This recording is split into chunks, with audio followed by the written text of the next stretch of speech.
How we doing? How we doing? What's good? What's good, everybody? This thing working?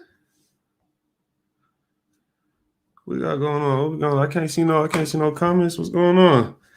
What's going on? Chef B ONT6. Why can't I see the comments? What we got going on up in here? What we got going on up in here? Okay, StreamYard tweaking on me. Might have to figure something out because this thing is not working.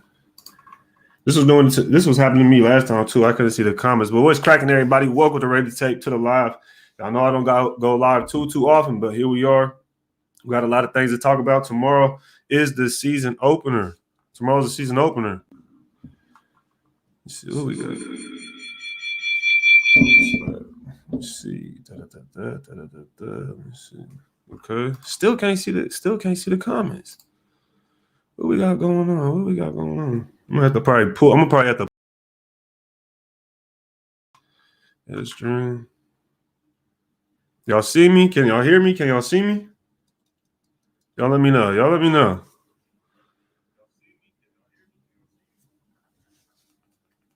don't know. I can't see the chat. Why the chat not showing up, y'all?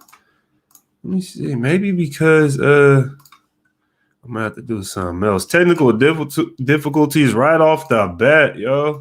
What are we doing? I got it. I see. That's why. We got it. We got it figured out. We back in the building. We going. We on the road. Tomorrow's Thursday night football. The season starts up. Tomorrow, and we got some things going on. Hey, I want to say shout out to everybody in the chat gang. What's going on? Blazing Roots, yes sir. Ray Dangerfield. Shout out my boy Ray Love. I'm getting this thing situated. There it is. Thank goodness I figured that one out. Look, two of me. Now back to one. There it is. Double the trouble.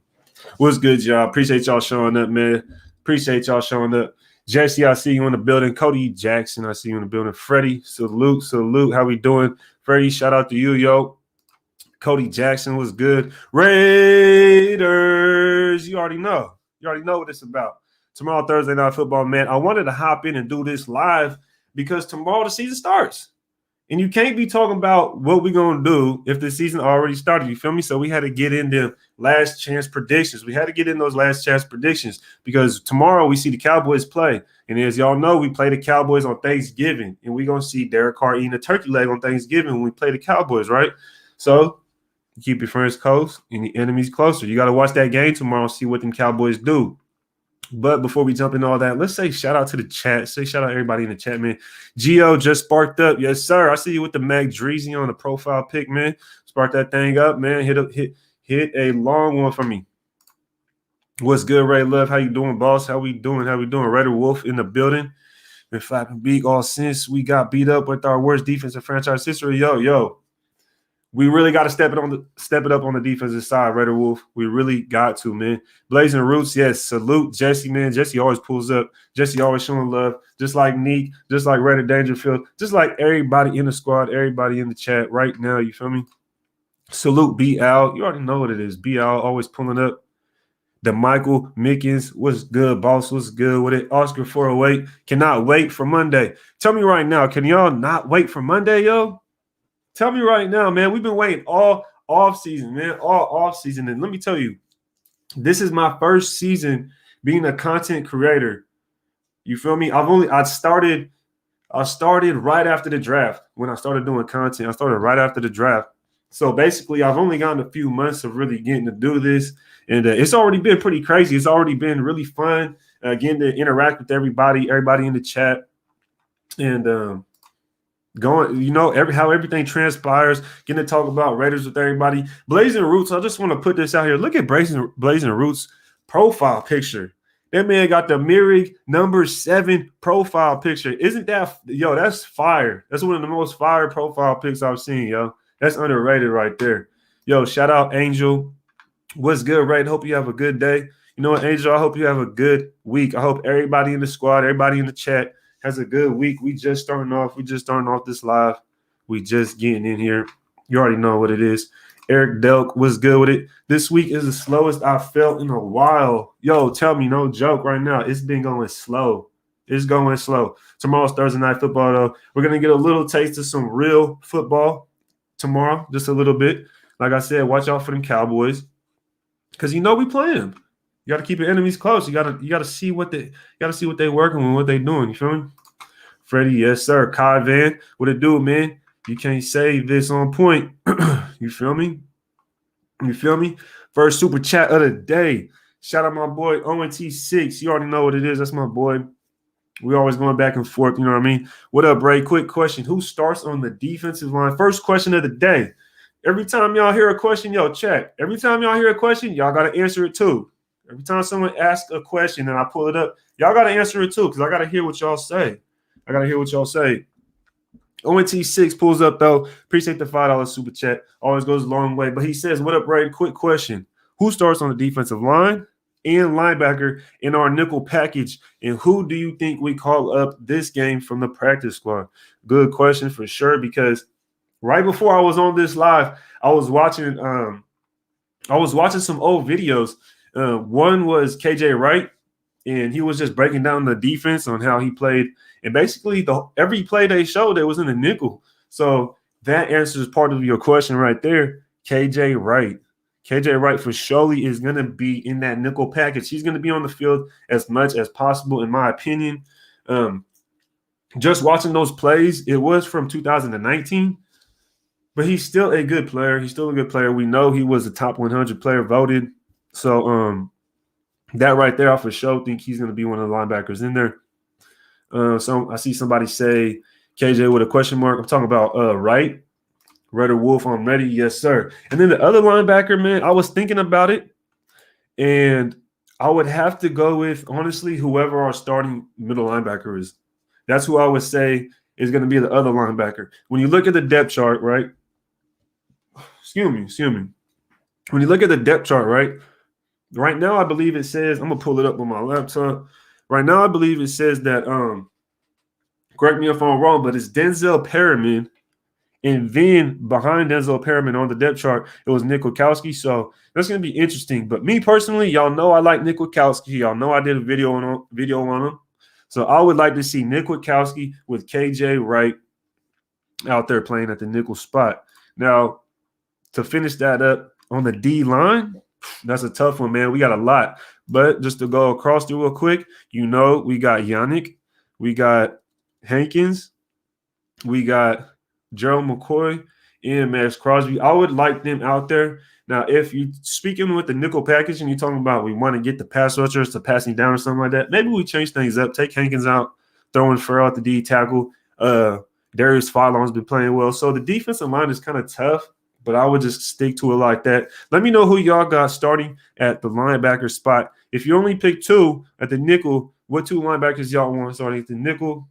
Let's get back to some comments, though. Raider Wolf. Yes, sir, I'm ready. Ty the Raider, all love and respect. You already know that's a fire profile pictures. Y'all know I always look at the profile pictures. If I pull your comment up and you don't got a profile picture, I'm gonna call you out. It's easy to go save a picture of a Raider. Perfect example. Shout out Ozzy, because this is gonna be a perfect. I'm gonna use him as an example. Perfect example. All you gotta do is go get a pic of a Raider logo and then upload it as your profile pic like Ozzy did. You feel me? Go do that. Go show support to Raider Nation. You feel me? And make sure your profile pic is a Raider picture if you don't got one. But Ozzy, Monday Night Football is gonna be fire. Yo, salute ONT6. Yep, this is gonna be fire, yo. It's gonna be fire. I appreciate that, right? Yes, sir, bro. Vincent, shout out Brinson. Yo, you've been killing it. Keep it up. Raider Nation for life. You already know what it is. Eric Dell, go get that profile pic, player. Go get that profile. Go get a Raider pick, your favorite Raider, whoever it is. Go throw that thing as your profile picture, boss. That's all you got to do. That's all you got to do. Shout and yet I ain't even really get a fresh cut. Honestly, y'all always see me with a hat on. Honestly, and that's why it probably just looks like I got a fresh cut or something, because y'all never get to see me without a hat, really. So I appreciate that though, boss. Kai Vam. Reed, can you talk about Tanner Muse and your perspective on us letting him go? Yo, let me tell you something, man. This is going to be – I don't really want to stick on this too much because y'all know how I am. You know, I don't really sugarcoat. I'm not the most optimistic person. I'm not going to sit here and say, I think this player is going to be great. This decision was great. We did this because we had to. I'm not that type of person. So when it came to the Muse thing, it's a waste of a third round pick to me. Yes, I would rather have KJ Wright. Of course, I'd rather have KJ Wright. But at the same time, it seems like the short game. You let go of a guy you just drafted, never stepped 1 foot on the football field, and you already let him go. And not only that, you took him from safety and moved him to linebacker, then you let him go, and he was a third-round pick. So it was kind of a waste of a pick to me. But like I said, I'd rather have KJ Wright. But it was just seemed like a short-term – it just seems like a short-term process when you talk about how the Tanner Muse situation went, right? I would at least have liked to see him play a season, right? This is how I thought about it. Appreciate the question. Appreciate the question, Kai. Let's hop with Raider Wolf, man. He said, man, I just posted our D in our Line Sports chat. Somebody said our defense looks tight. It sure do. Best believe. I was just talking about this in the group chat. Me, Graph, Raider Andy, Wi-Fi Willie, bunch of us, man. And I was saying this is probably the deepest core we've had in a minute. So I totally agree with that. Kendall Vickers. I don't think he's on the roster, boss. I don't think he's on the roster. Yes, sir. I'm cool with that. How y'all doing today? How y'all doing? D tackle. Here we go. Oscar Foray says D tackle, McCoy, Hankins, then linebacker, Littleton, KJ, and Nick K. I like that lineup. That's exactly what I would want. That's exactly what I would be looking for right there. Now on the edge, of course, you're going to get a lot of people switching out, but I like that lineup. Callie Gonzalez already giving predictions for Monday night game. Man, we ain't even asked. And you already giving predictions. I'm assuming this is the prediction, right, for Monday Night Football. I'm not mad at that score, though, Callie. I'm not mad at that score, though, Callie. Shout out Callie, by the way. Shout out Callie for pulling up. I was just saying he's a good option for nickel package. Yes, sir. Yes, sir. Let's get some Max, Clee, McCoy, Yannick with Littleton and KJ. Not a bad matchup. Really, the only reason I wouldn't want Littleton out there is because I'd want a true middle linebacker. That's the only reason. When we're in the nickel, I would want a true middle linebacker, man. Let me see what my boy Santi James said. He said, wow, Ray, why you hating on me, bro? When I hate on you, Santi? Probably because your profile picture. Man, if you don't go get a profile pic, man, go put a Raider picture up, dog. Ray Love, let's see what you got lined up. Yannick, Fallon, McCoy, Max. I'm not mad with any of these because I really like most of our linebackers, yo. Agent Red, you already knew what it is. Agent Red. Salute to my dog, Red. What's good, fam? What's good, Agent Red? Appreciate y'all pulling up. Appreciate you pulling up, dog. J-Dog in the building just pulled up. Yes, sir. Yes, sir. We're just getting warmed up. Man. That's it. We're just getting warmed up. Let's get to some of these, man. Let's get some of the comments as well. I'm trying to get to most of them, man. There's a little Bradley was like, nah, Tanner, yo, it is what it is. It is what it is. The optimistic way to look at it is basically we got KJ Wright. KJ Wright took his spot. There was no more room left. It was that simple. You can't leave that many linebackers. So that's the optimistic way of looking at it, and that's how I'm going to leave it on this live. You know what I mean? I already did my little rant and rave. I went live with pulled up on Graphs Live and did my little rant, whatever. I'm going to keep it cordial this time, though. I'm going to keep it cordial for y'all because I could turn up sometimes, especially when it comes to the Raiders. Do we know if Richie and Cox – question I've been wanting somebody to ask, Sean Johnson, you on it? Sean Johnson, you on it? Do we know if Richie Incognito is playing? If not, what do you think we should do? Dog, that's the question I want to ask you guys. That's a good question. It's on my list right here. So let's go ahead and start in the trenches with the offensive line. Yo. I see. What up, Raider Nation? How y'all doing? How everybody doing? Stop wasting third round picks, period. Yes, sir. Yes, sir. And shout out, Graph. That's Graph, right? That's Graph. Yes, sir. Yes, sir. You already know what it is. Shout out. Make sure y'all shout out right there, yo. But get back to this man question about Richie Incognito. And if I could find it, what are we going to do about Richie Incognito, though? What are we going to do about Richie Incognito? Man, the damn chat, y'all. Okay, Incognito. There we go. What do y'all think about Incognito? What are we finna do? What are we finna do if he's out? I heard he ain't been practicing. It's been about 3 weeks, I believe, that he hasn't been practicing. Also, where's the depth on our offensive line? How do you guys feel about the depth on our offensive line? Because you think Rich Incognito goes down, then that means you get John Simpson to take his place. Do you guys like John Simpson starting at left guard? Right? I mean, some people think he can. Some people think he can. Me personally, I think John Simpson can play and come and step in and be a starter, but he's not going to play at the level Rich Incognito. He's not going to replace that at all. A healthy Incognito, of course. Now, with that being said, we know last year Incognito wasn't playing, you know what I mean? So with that, it's kind of like toss-up. You know, you just want to base it off of last year kind of, but at the same time, you don't want to base it off of last year because there was a lot of injuries. At one point, I believe we had both tackles out and a guard. So that right there was pretty tough. Now, I'm not a big fan of John Simpson. I'm not a big fan of any of our depth guys on the offensive line. Brandon Parker, I'm not a fan of, and John Simpson, I'm not a fan of. So when it comes to Richie Incognito, man, what should we do? We need – I'm not sure. I'm not sure, honestly, man. I'm not confident in Simpson like that.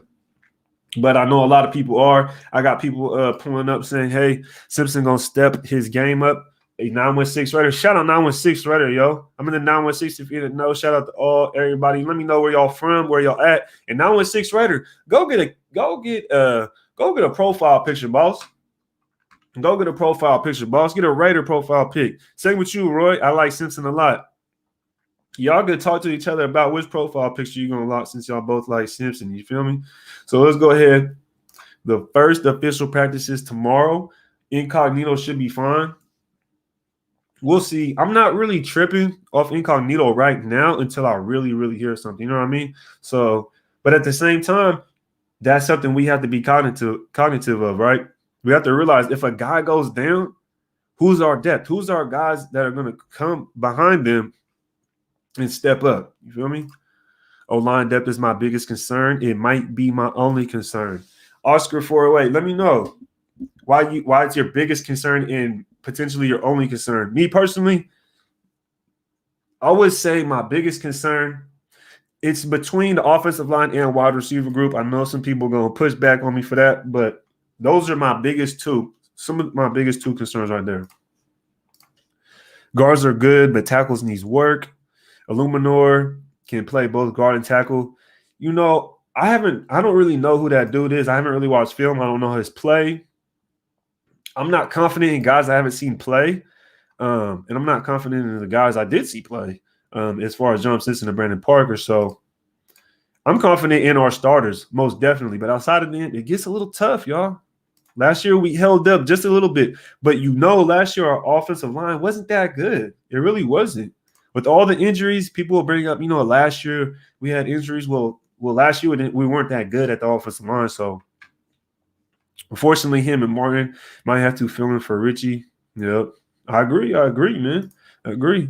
They would have brought another guy in on waivers if Richie is out. Most definitely Clemens. That's why I said I'm not really tripping too much like that on it because we haven't heard too much about it, right? Incognito's a little older, and they're probably just resting him. He was practicing and he was at the scrimmages. So as far as the training camp and all that, if we have more than one lineman go down, the drop off is exact. That was my point, Chef B. Shout out Chef B. But that was my point, yo. That was my point. And that's what I'm saying. Last year we had multiple injuries on the offensive line. Multiple. And like I said, we had both tackles and a guard out at one point in the game. Like, I don't even know who would even – there would be so much movement. You'd have Denzel Good move to a tackle, and then you'd have Martin come in and play guard somewhere. Then you'd have the backup. Then you have Brandon Parker and John Simpson. No, that's too much. That's too much. Shout out Eric Delk, yo. Appreciate the super chat. Will Nick Quick play, and how serious is the injury? I don't think it's that serious. And the reason I say that is because they came out already and pretty much say, he should be ready. He should be out there to play. And that's the thing with Nick Wachowski. He does get banged up. So that's why I was kind of iffy about him and Denzel Perryman. And not only that with Nick Wachowski, Nick Morrow gets signed. Nick Morrow's our outside linebacker. We re-signed him, and then he beats out Nick Kwiatkowski at the middle linebacker spot. So that right there was crazy. Nick Morrow gets hurt. Javin White gets hurt. We let go of Tanner Muse, and then Nick Kwiatkowski's hurt now, and potentially not even our starting middle linebacker. So that's kind of confusing right there. 510 Raider says, think Richie is still playing. We're just resting him. Exactly. That's what I think. I think Richie may have got a little nicked up. Something may have came about. But at the same time, I don't think it's that serious. You feel me? Let's move down, man. What's good with it? Funnel Z, what's good with it? How you doing, boss? How you doing? Hope everybody in the chat having a good day, doing their thing. Let's see. Oh, man, I think nobody behind KJ. Exactly, nobody behind KJ. We just need that Yannick McCoy, Littleton, Perriman, right? Hankins, Max, that's your lineup. That's smooth. Eric Delt, 209. I was born in the 209. Shout out 209, yo. Shout out 209, 804. I've been out there to Virginia, man. Y'all be tripping, Virginia Beach and all that. Y'all be wilding out over there. But I got a guest in the background. Might as well pull him up. What's good with it, man? Yeah, what's good with it? How we doing, Ty? How we doing? You can hear me? Yes, sir. All right. You already know what it is. Got a boy Reddit Honcho pulled up. What's good with it, man? How your day it's been? Looking like ESPN with the clarity of these streams, bruh. You already know, man. This is ready to tape. I know. This is ready to tape. You know the streams be on point. You know how to pull up. I ain't mad. Quality, baby. You know what I mean? Quality. What's up with it? Yes, sir. Quality over quantity every day. Hell yeah. Just right here with the chat game, man. Talking a little bit about this. We started off with the offensive line. Talking about how Richie Incognito hasn't been to practice. My personal opinion on it, my thoughts on it. I'm not really tripping out too much. We haven't heard anything. He's a little bit older. He's probably just resting. I'm sure he got nicked up in the Rams thing. So I'm not really tripping off it too much. So what you got going on, man? What you think about that? What you think about Incognito? I'm not really worried about the Incognito situation. Like you had mentioned earlier, man, son is old. And it might just be resting. The first official day, I think, is tomorrow. So let's see what he missed. You know what I mean? Let's see what he missed tomorrow. Yes, sir. But I think it's the thing that if he were to go down, because last year he was down the whole season. So the thing for me is, if he does go down, are you confident in our depth at the offensive line? Hell no. And that's what I'm saying. That's what I'm trying to figure out is we go through all this. We have all these players playing in the preseason. We don't have our starters out there. We have depth guys. We have guys that we're trying to try out. We're trying to see what they look like. Yet we're not comfortable. Yet we're not seeing what we want to see if one of our starters go down. And I'm not comfortable with that. I mean, we got guys that no other team wants, man. That's our depth, yo. Our depth is people that nobody else wants. No, I feel you, but one guy, we haven't talked about this yet, but one guy that somebody didn't want was Tanner Muse, and that was Seattle. Seattle wanted Tanner Muse. We haven't talked about the Tanner Muse thing, man. We haven't talked about it. You know what I mean? What's your thoughts on the Tanner Muse situation? I mean, them wanting them is kind of like, no, because they didn't claim him. I mean, he went unclaimed. Yeah. So it was almost on they spun the block and he was still there. I was like, all right, we'll take you now, but it wasn't enough to put a claim in on him. So I don't know. I mean, it was a steal for them at that point compared to us because we used the third to get him. Look, it's real simple. Stop drafting safeties to play linebacker. Stop doing it. Ray, you know how I feel about this. Every time we do this, I talk about it. Every time I get on my channel, I talk about it. If you want a freaking linebacker, go draft a linebacker. There has to be linebackers who can cover in the slot. There have to be linebackers that are good in pass coverage. Like, stop drafting these safeties and trying to convert them to linebacker. Even if it does work sometimes, you can't be doing it on the third round picks, bro. We just be wasting picks. We do not prioritize our picks. We do not cherish our picks. We do not respect our picks because we'll use them on any damn body who has a good college career as far as the team goes. They won a national championship. Now all of a sudden they can use a pick on them, and then it doesn't work out, man. It doesn't work out. Hey, Eric Dope, man. That's where I was born. That's where I was born. This man crazy. Yes, sir. Shout out Turlock, man. Little country town. Everybody saying salute Hunter. You already know what it is. Boy, Hunter done pulled up, man. He done Shout out to pulled up. everybody in the chat, man. Shout out to Yes, everybody in sir. the chat. Get used to this because we're gonna be doing this every damn game day, pregame show, Raid and Hunch. You already know the Yes, vibes, sir. okay? Pull up. Yes, sir. Them pregame live show, they gonna be wild, y'all. I'm telling y'all, they gonna be wild. Y'all better pull up for real. This Monday night, history in the making, y'all. Sorry for the wait. Yeah, Sorry it's for gonna the be wait. crazy. So, It ain't never been done like this. Red and Hunch, I swear y'all cousins, man. You know what? People in the chat be talking wild. I sent Huncho a chat of a screenshot somebody said earlier, man. I had to tell him like, yo, this is getting out of hand. This is getting out of hand. It ain't all I'm saying is everybody in the chat, man, just enjoy Raider Honcho while you can because YouTube about to shut my shit down. Yo, they gonna be they got about 3 Raider Honchos on YouTube right now. That fucking fake Honcho about to get my shit shut down, bro. Like I don't know how much longer I got on here, so just enjoy it, yo. Yo, this man gonna retire before he started. What we got going on? What we got going on, man? But live and direct, yes, sir. You already know. But to hop right back into it, man. We was talking about the offensive line. So why aren't you confident in the offensive line, though? If I had to ask. Well, I mean, it's not that I'm not confident. As far as if Richie went down.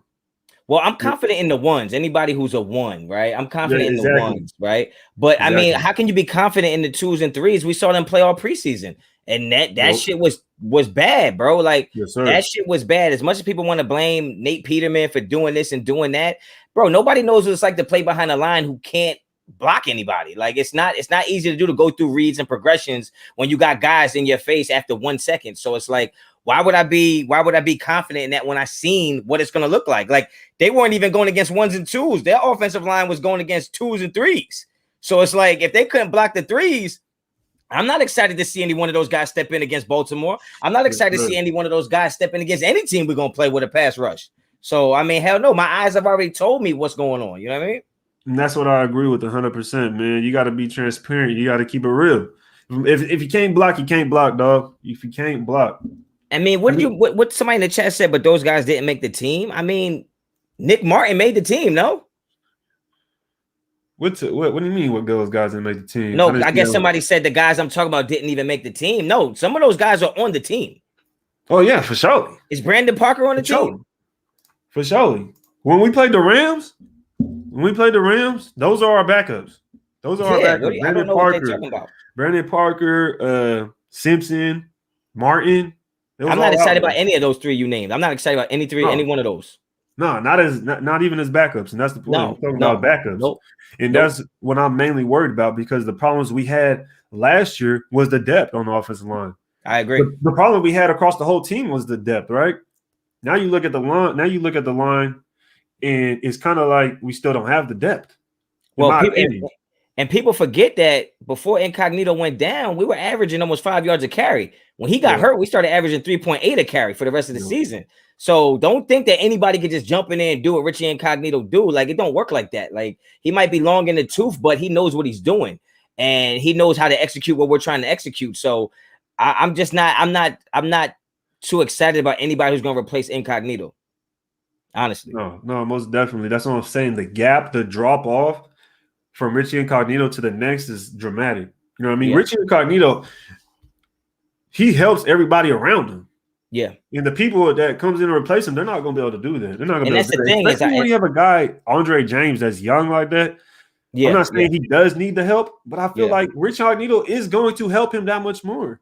Yeah, and I know some people in the chat might feel like our O-line was solid last year, but like it's only solid because the fact that in spite of them, Derek Carr can play high quality football. Like if you really think about it, like Josh Jacobs didn't have a great year last year. That's because of the injuries on the offensive line. Trent Brown didn't play. Incognito was hurt. Nick Young wasn't getting it done, or Sam Young wasn't getting it done. So you got to think. And when we talk about red zone issues, part of the red zone issues have to go on the offensive line as well. Like there's a reason why we can't punch the ball in. Like, I know it looks like we played solid because in spite of that, we were able to get wins and get it done. But that's no way, shape, or form going to excite me to have a starter go down right now. Not at all. What team can handle losing 2 O-line? William Merchant, appreciate the comment. What team can handle losing 2 O-line? Health is always an issue for each team. Hopefully we can avoid the big ones. I don't think it's the fact that we're saying that any team can handle losing those offensive linemen. I think it's just a matter of that we know we need the depth, right? We know we need the depth, and we just didn't fulfill that need. That's all we're saying. We're not saying that, oh, our guys aren't going to be able to block, that they're not good, whatever the case may be with our ones. But if you lose a few linemen that are better than the average one, Richie Incognito is our best lineman. Well, I mean, it's not even arguable. Look, we can't look. We can't take what we're saying out of context. At the end of the day, can the backups be good? Yes. Can the O-line be solid? Yes. Does that make me excited? No. Does that make me confident? No. It doesn't mean those things can't happen. I'm just not confident about it happening. Most definitely. That's all. Definitely. But on another note, we're gonna go ahead and move on before everybody get antsy in the pinch. You know what I mean? Go ahead and move on and do our thing. Let's go ahead and talk about tomorrow. I want to talk about tomorrow. I know the Raiders aren't playing tomorrow, but the Cowboys are playing. It's the first. I'm about to say, what, they moved the game up? It's the first game of the season. It's the first game of the season. We got to look at the Cowboys, see how they move, and see how they operating. It's football. I watch all football. You know what I mean? I always watch all football. But what do you think? Because after tomorrow, you ain't gonna be able to change shit. You ain't gonna be able to change shit up. You ain't gonna be able to. Oh no, the Cowboys look terrible. Now I think we're gonna win one extra game because you feel me. So I feel you. With that being said, how do you think tomorrow's game is gonna go? How do you think tomorrow's game can go? And tell us about the Cowboys and what we gonna see. I mean, I think what we're gonna look for tomorrow in the Cowboys is how potent is that offense gonna be with Dak back under the center. I think that's really all you can find out from tomorrow, because we know that they have some serious weapons, man. I know everybody's down on Amari Cooper. I mean, I know you're not down on Amari Cooper. You drafted him pretty highly in our fantasy draft. But I'm just saying, a lot of people are down on Amari Cooper can play. He just didn't want to play for us. Amari Cooper can play. CeeDee Lamb could play. Ezekiel Elliott is a beast, and I think some people kind of writing him off. And Dak is a solid quarterback. And I think that's what we're going to find out. If Dak is back, it could be tough. It could be tough. I think Dallas is gonna be pretty good, honestly. Now we'll see what happens. I believe they got a new defensive coordinator as well, just like us. They picked up linebacker Michael Parsons. So that's just something I want to talk about real quick, because you have to keep your eyes on the other teams that we're gonna play. You can't just go in there blind and be like, "Oh we're gonna beat them because I'm the biggest fan for the Raiders." No, that's not how it works. I agree. You got to see what's going on with the other teams, but just want to chop that game up real quick and move on. One of the biggest questions, though, back to the depth, is the safety spot. Now, you got Myrick, you got Abram. I don't know if you've seen the depth chart recently, but I did. I was actually surprised. The backup if either of those guys go down? If Myrick or Abram goes down, who do you want to see backing them up? Who do you want to see come in and play for them? Well, I mean, the crazy part is, I'm not gonna lie, I was very shocked to see Teamer was the second safety for Merrick. I don't know why it surprised me. I mean, I saw the cuts they made, I saw the people they kept, but it just really looked weird to me to see Teamer as our backup safety in that position. Because if that was going to be if your backup free safeties are Teamer and Levitt, I mean, damn, Carl Joseph must have looked really fucking bad. Like, I don't understand. Like, he must have looked really bad. I don't know. You would hope that both of them don't go down, but I wouldn't. I want to see Gillespie play. Gillespie play, and I wouldn't be surprised if. Now, would you want to see Gillespie at the single high or in the box? Well, look, you want to see him take over the free safety or the strong safety? The original question was if they both go down. If one of them Gillespie playing down towards the line of scrimmage looks really comfortable. He looks really comfortable there, and I don't think we missed too many steps with him there. I like the way he comes off blocks. I like the way he scrapes down the line and spills. Also, from the free safety position, I believe he can be a field player as well and be an alley player as well. But I think he would struggle a little more in coverage. So for those reasons, I probably would feel more comfortable if he was closer to the line of scrimmage to back up Abram. That makes sense to me. No, most definitely. And Gillespie did show that, because I seen it. I was watching film. He came down on the line. He was hitting people. He ain't afraid to thump. But the thing with Teamer is he's not afraid to thump either. When I was watching the 49ers, he'll come down and hit. If we were running a 2 safety scheme and we had a natural free and a natural strong, where it was like they both were like, let's say we came on the cover 2 shell, we had 2 safeties high. I wouldn't mind if one of them wanted to thump. But like, if you're gonna play single high safety, let's say Teamer is in and Abram is in. Well, to me, I want to make sure Teamer knows he has to play pass coverage first. You know what I'm saying? So those people that like to thump, it's great to have them once they once they can put it together with, okay, this is secondary. I still have to play my assignment first, which is going to be, pass first, run second, if I'm going to be playing single high safety. But I mean, I like Teamer. I thought Teamer jumped off the screen to me. He wasn't all there for me yet. Obviously, he has to work on a couple of things fundamentally, especially putting his head down when he tackles. But he was somebody that stood out. It was without a doubt he stood out when you watch those preseason games. So I mean, I'm not mad at that. But I wouldn't be surprised if Abram went down. Let's say Abram and Merritt go down. God forbid, knock on wood, it never happens. I wouldn't be surprised to see if Gillespie went back and free safety. Yeah, and you could work Divine Diablo over there in a strong safety if you really wanted to. Definitely. You know what I'm saying? So I think we have so much versatility. And I said this in the beginning with Gus Bradley was getting tools for the right job. He's building a tool belt. And I think guys like Divine Diablo, Teamer, and Gillespie are guys that you can kind of put at multiple positions. And I think that's why they make the team, honestly. No doubt. And also Teamer, he gets a little pass because he is a Gus Bradley guy.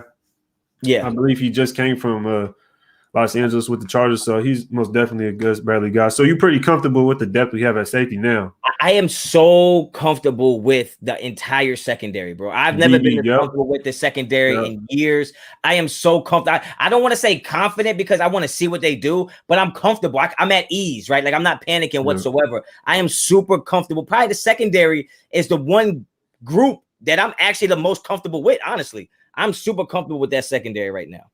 No, most definitely. Because also when you start to move over to the cornerbacks and you look at like the nickel spot, you got Nate Hobbs now. Yeah. And then Amik is starting to sprout. You know what I mean? Amik's starting to take a little step forward from what it looks like just from the preseason. Now, are you comfortable with the slot too? That there solidified. And then also with the outside corners, you got Hayward, Mullen, and then Arnett right there. You know, Mullen might be CB1, no particular order. Mm-hmm. And I know we talked about this before, and I wanted to ask you again. Could you see Nate Hobbs taking that step to where he would be that CB3? Do you see that? Could it be possible? Could it be possible? It could be possible. I just don't see it happening right now because the issues he does have at corner would be more exploited if he was on the outside. Like, you know what I mean? Like, if he was on the outside, some of the stuff he can get away with, he wouldn't be able to get away with on the outside versus number ones or number twos, right? Yeah. Inside is a little better matchup for him because he can match their speed on the inside, and he's usually bigger. Like, he's a bigger corner for those slot guys. He wouldn't necessarily be so big compared to a regular one or a regular two, but he seems to have good matchup size. Like, think about our slot as Renfro, right? Like, Nate Hobbs is a big guy compared to Hunter Renfro. You know what I'm saying? So I just think he matches up well there, and he doesn't have to worry about too much. You know what I mean? And I feel like his size helps us because, you know, if you're in man and you go in motion and you just bump down, he becomes like almost a linebacker at that point. And I just think that suits what he does well.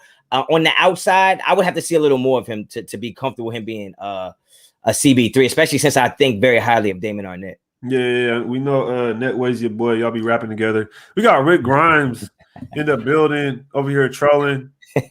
That Monday will be a rude awakening for you guys. That don't even make sense because I'm a Raiders fan. So why would it be a rude awakening? There ain't no rude awakening for me, boss. Shut your ass up, man. There ain't no rude awakening for me, man. I just seen it all. The funniest thing, right? You're talking to the two Raider content creators that, like, whether we win or lost on Monday, I don't think either one of us would be surprised or rudely awakened. Like, we both know our flaws, we know our strengths and weaknesses, and we know the game is going to go the way it's going to go, regardless. So appreciate you, Rick Grimes, for pulling up, but you sound like you playing games, dog. And I don't really play games, you know what I mean? So I'm gonna have to go ahead and block you. So shit. Let's go ahead and I'll be chill, man. I'll be chill. I'm calm about it. Hold on. You blocked him for that? Oh yeah, for sure. Nah, he been in the chat. He already been in the chat for like the last. He was in there with some tomfoolery. Yeah, he was talking about Mariota 100 times better than Carr.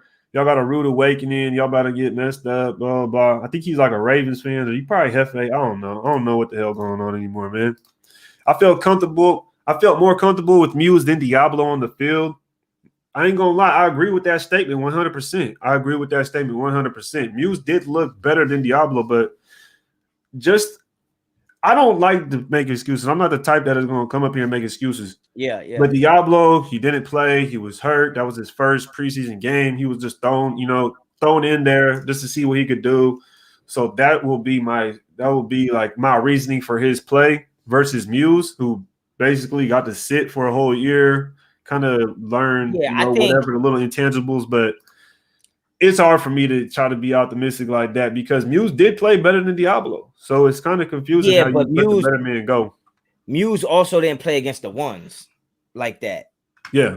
You know what I mean? When he did play against the ones against San Fran, he was getting his shit rocked too. He wasn't getting off blocks. He wasn't reading his keys the right way. He was out of position a lot. And you got to remember the upside, right? The upside with Diablo was so high because he's more versatile. Yep.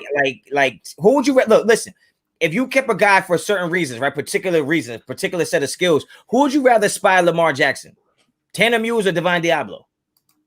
I'd have to go with Divine Diablo. Honestly, I'm not even gonna answer that, man. You like Tanner Muse like that? Yo, honestly, man, I don't like. Man, I'm not even gonna say it. I'll just say Diablo. Honestly, I don't really like the fact that we're taking safeties, moving them to linebackers. I just don't like either of those. No. We don't like that, but we have to move past that because it already happened. Yeah, for surely. Eric dealt if they came back. No, for surely. Ray, he be arguing about Carr with me and Jesse. Exactly. That's why I'm like, bro, I had to go. Like, what are you even talking about, man, dude? You over here slandering Carr, doing something crazy. Monday night, Mirrors gets a pick. Yannick gets 2 sacks. Max gets 1 sack. That's gonna be tough, man. I think it's gonna be a close game, man. I think it's gonna be a tough game for us. I think it's gonna be a real tough game. But I don't know. I don't know how the stats are going to look right now. We're not going to jump into that yet because I want to jump into that a little bit later. Yeah. What I want to get into is who do you see starting at the Mike linebacker now? Now that everything's flipped upside down, Nick Morrow jumped Nikokowski, but then Morrow gets hurt. Javin White got hurt. He was one of our depth guys. So who do you see starting at the middle linebacker spot now? Kowski. It's got to be hard for you to go Kwiatkowski. And I know we both are fans of Kwiatkowski. We thought he was probably our best defensive player last year. But if Morrow jumped him and now another guy's jumped him, you have to feel like Gus Bradley's just not a fan of his. Like, you have to feel like he might have been, a Gunther guy. Like, you know what I mean? Like, he might not be what Gus Bradley's looking for. And I don't think it's up to us to try to prove it otherwise. Like, at the end of the day, it doesn't seem like he's going to get the bump that you thought he was going to get coming into the season. So, I mean, who is it? Perryman right now?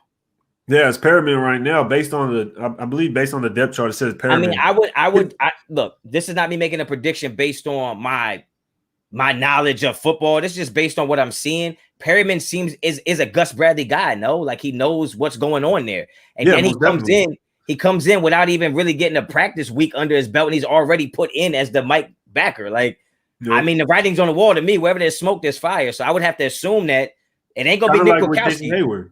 Huh? Like with Casey Hayward, he was already basically plugged in at the one. That's Bradley's guy. It is what it is. You get Casey right, he's plugged in right there, right? Yeah. It just seems like that. And I said this a long time ago. I said this is gonna be fucking Chargers 2.0, and it's starting to look like that more and more, yo. I would say that, but to refrain from that, I would say it's just Gus Bradley 2.0. That's what I would rather say because you got Yannick. He came from the Jags. That's the Gus Bradley guy. You got, of course, you got Casey, and you have Casey come over, which was a Charger. But you also have KJ Wright, Seahawk. You know what I mean? Darius Philon, he was a Charger, but kind of ex-Cardinal. So it's just a bunch of guys that Gus Bradley knows.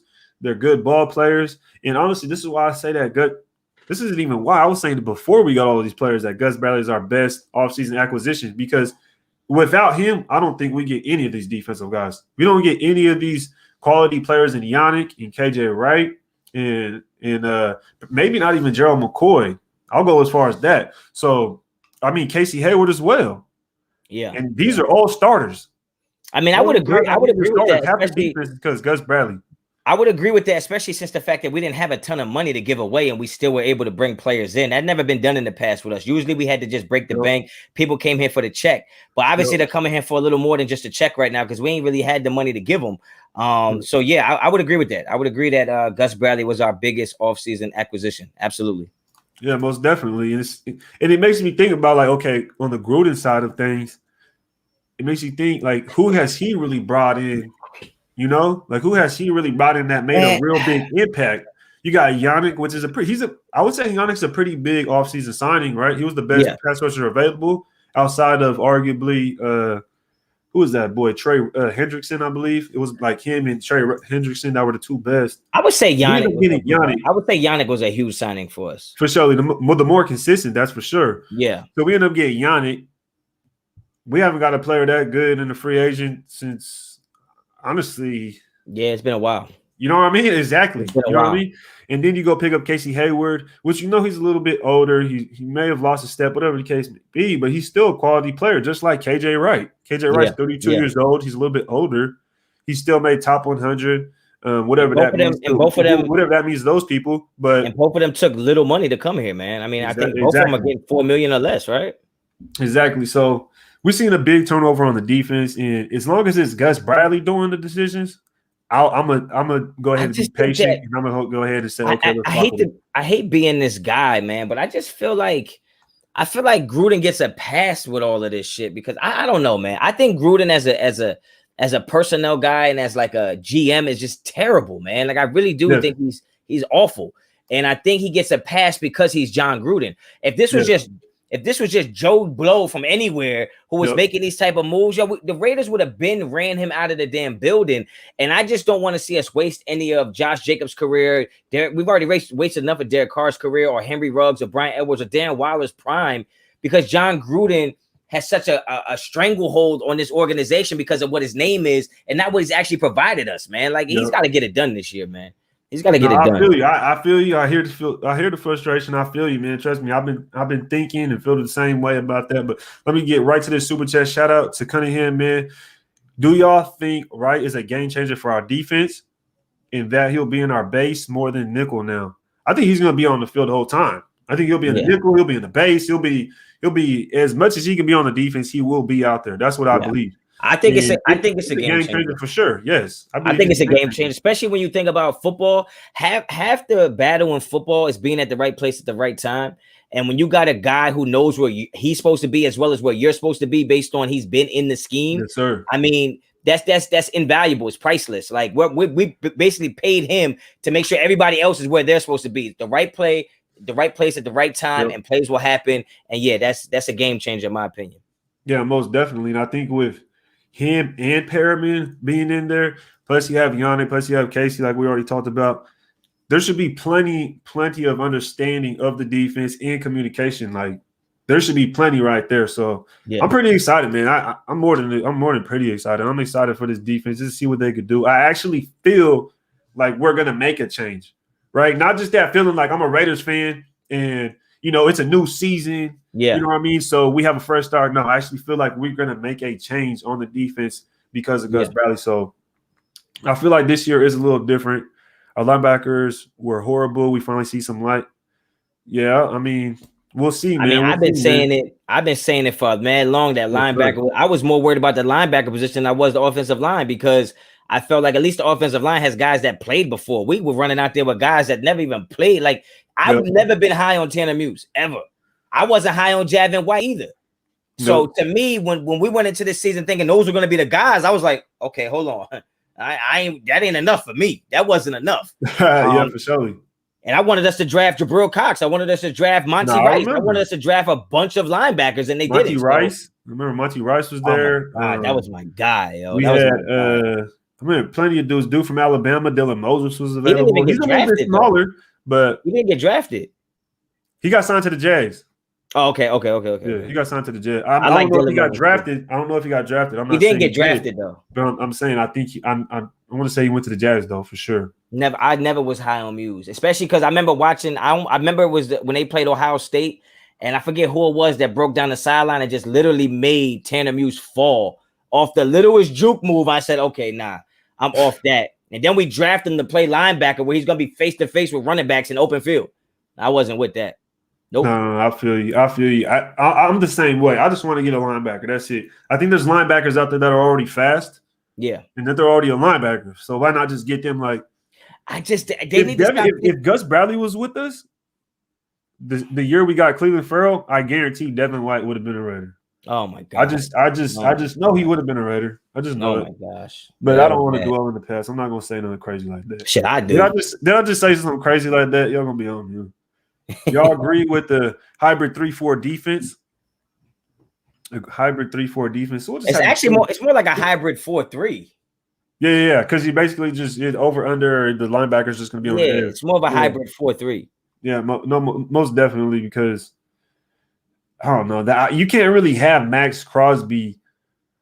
Yeah, you can't have Max Crosby playing like that inside defensive on a 3-4. You know what I mean? Like it don't work. And he'll go to that 5-2. So it's like you'll just bring that linebacker down, and it'll be a 5-2. So I like it, definitely. Man. I like it. I don't like cover 3, but I like the front. I'm a 4-3 guy, but I wouldn't be playing cover 3 out of 4-3 anyway. I'd be playing more of a cover 2 shell. But I mean, I like the front. I like the front of 4-3. No, most definitely. You like the cover 2. You like the cover 2. It's not even that I just like the cover 2. I like the cover 2 shell. I think it gives you a lot of it's a damn, I can't think of the word I'm looking for right now. But it's like a versatile defense. There's so many different things you can run out of a cover 2 shell. Because you can go cover 2 man, you can go under, you can go man one side of the field. You got 2 safeties over the top to help.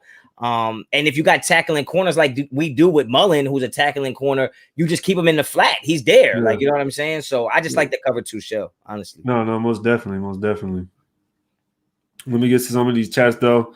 I don't know. I do think for surely that Gus Bradley is that dude. I'm so excited for the defense. What do you think about the Payne? Let's go over to John Gruden's pickup, Payne Barber. Well, I tell you what, straight off the bat, picking up more. What? No, go ahead, man. Go ahead. I hope you do. You gotta keep it real over here. The shit I'm about to say is right off the bat. Like, obviously, I don't understand it. I don't understand the pick, but when I dig a little deeper into my psyche, I have to start thinking that it's a play on Josh Jacobs, man. Like, I don't know if he's injured. I don't know what's wrong with Josh Jacobs. But only time I see like Gruden bringing in this many running backs is when he feels like Jacobs isn't going to play. And I don't want to say Jacobs isn't going to play because we haven't heard anything like that or any like rumbling to him not playing. But why the hell are we still bringing in running backs? Yeah. I don't understand it. Like, I don't understand it. Deontay Freeman. We tried out Deontay Freeman. We tried out like 6 running backs. Yeah, we tried out. Yeah. I'm not even sure, man. Honestly, I don't know why we're trying out so many running backs. And this is an interesting point. Like, is something going on with Jacobs? Personally, I wouldn't say that, but it makes you wonder why would we bring in that third back if we have Trey Regis and exactly we let go of Emmons? Like, did they not look good enough? I'm not sure what I'm seeing, and I'm not sure what they're seeing. You feel me? Because it don't make sense. And you know, well, I would say probably the Regis and Emmons thing probably is more about what they seen in practice because they're going against number 1s in practice. They might not have been looking as good as they did against the 2s and 3s in preseason. But also, it's like I forget what game it was last year when Jacobs didn't play. And it was like, this is what was happening. Gruden was just bringing in all these random running backs to try him out and get this guy and this guy. And we already had running backs. So it's like, the only time I see them do this is when Jacobs don't play. No, most definitely. And Israel said Jacobs hasn't practiced this week. Supposedly tomorrow there's a practice, an official practice. We'll see if they show up, whatever the case may be. We also worked out Kerryon Johnson. Oscar said, shout out Oscar. Yeah, that was the other. That's who I was thinking of, Kerryon Johnson. I guess he can't stay healthy, but I kind of like Kerryon Johnson. But it's just a depth guy. I don't really dig into that too much. I don't really like Payne Barber. That's why I wanted to ask him. I was just kind of like, no. I feel like there was, I don't know, a different option maybe.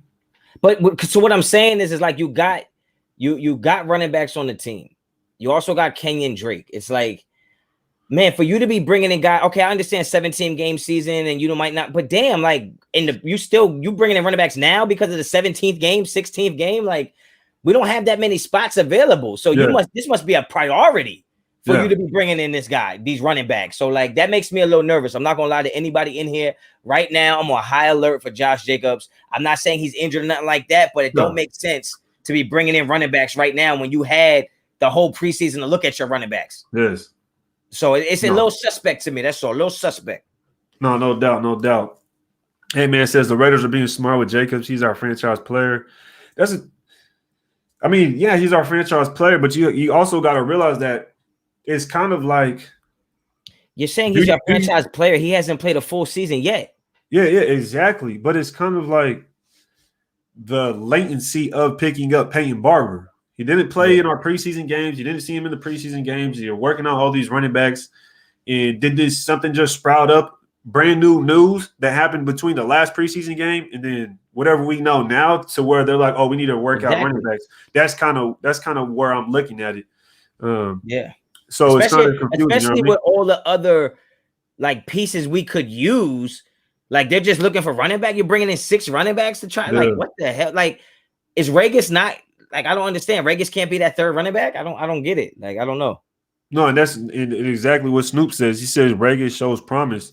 But it's kind of like what you said, what may have happened in practice that they seen. I'm not 100% sure, but as the third running back, like you don't bring in what was missing that much to where you're third running back after having Drake already as your second, to where you're like, oh, I can't keep this guy. I need to go find somebody out here on the streets.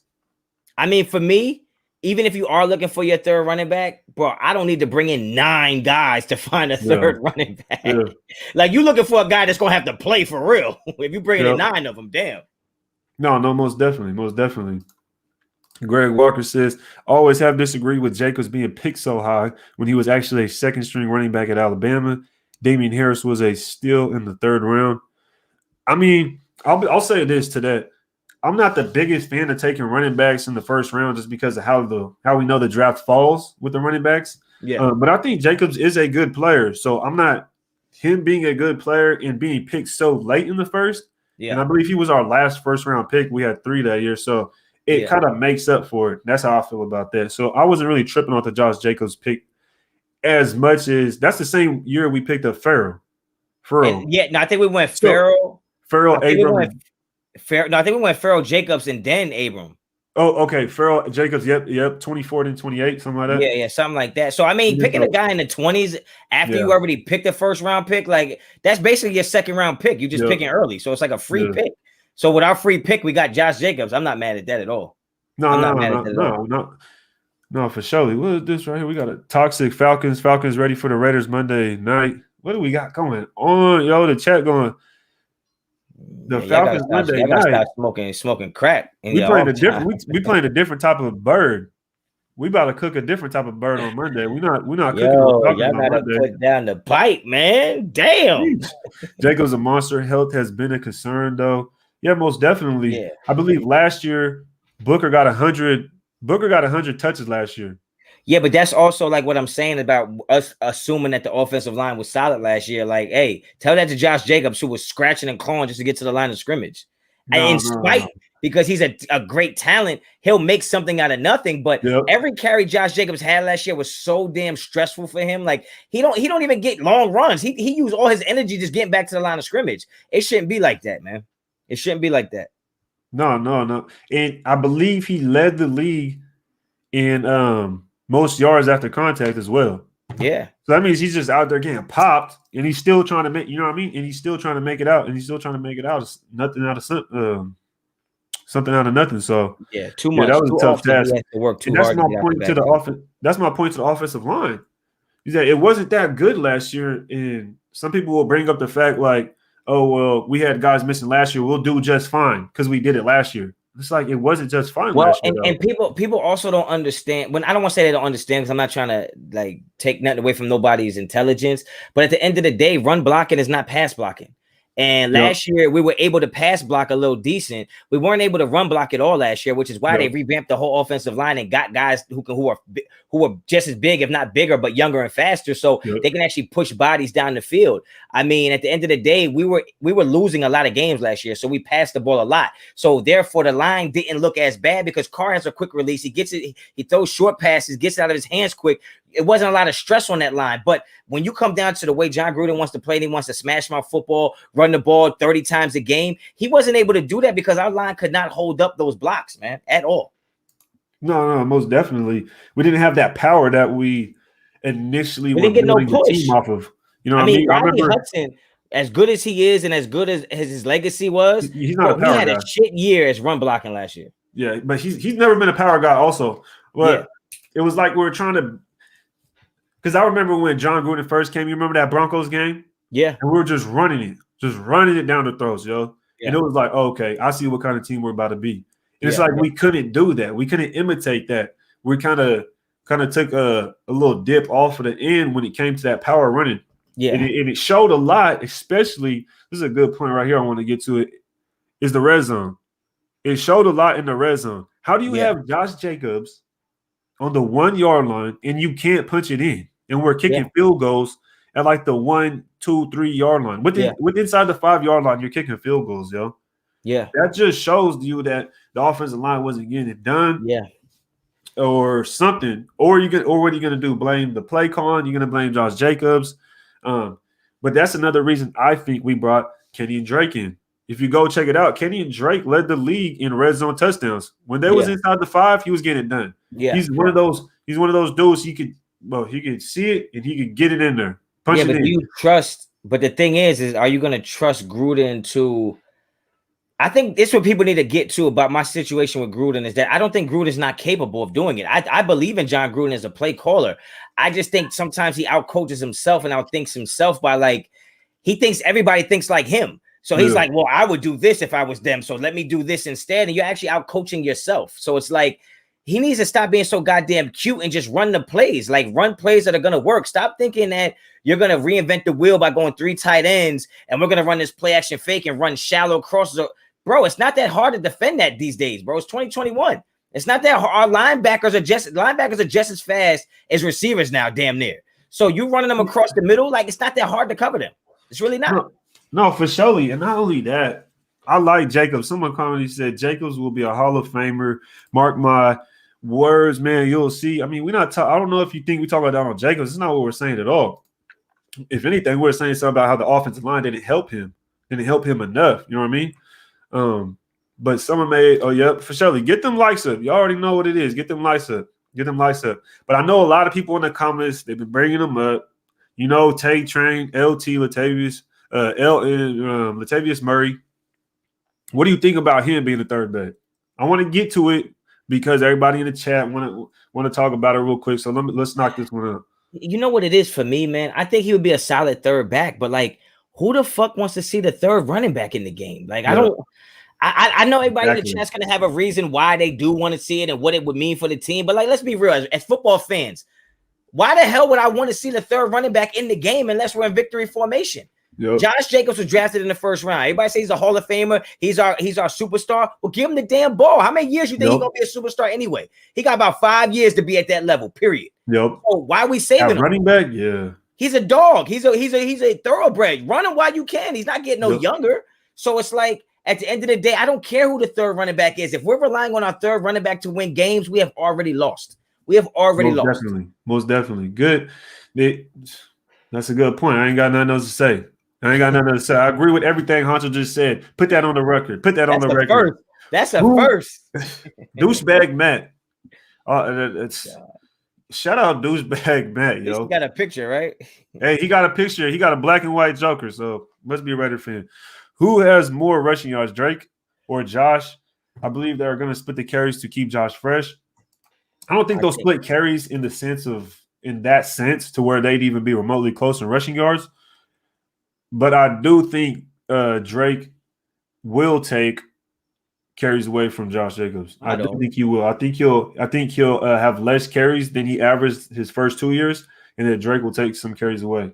I think Drake is a good runner, and I want to see Drake, or maybe I say should. I think he should. Drake should take carries away from Josh Jacobs.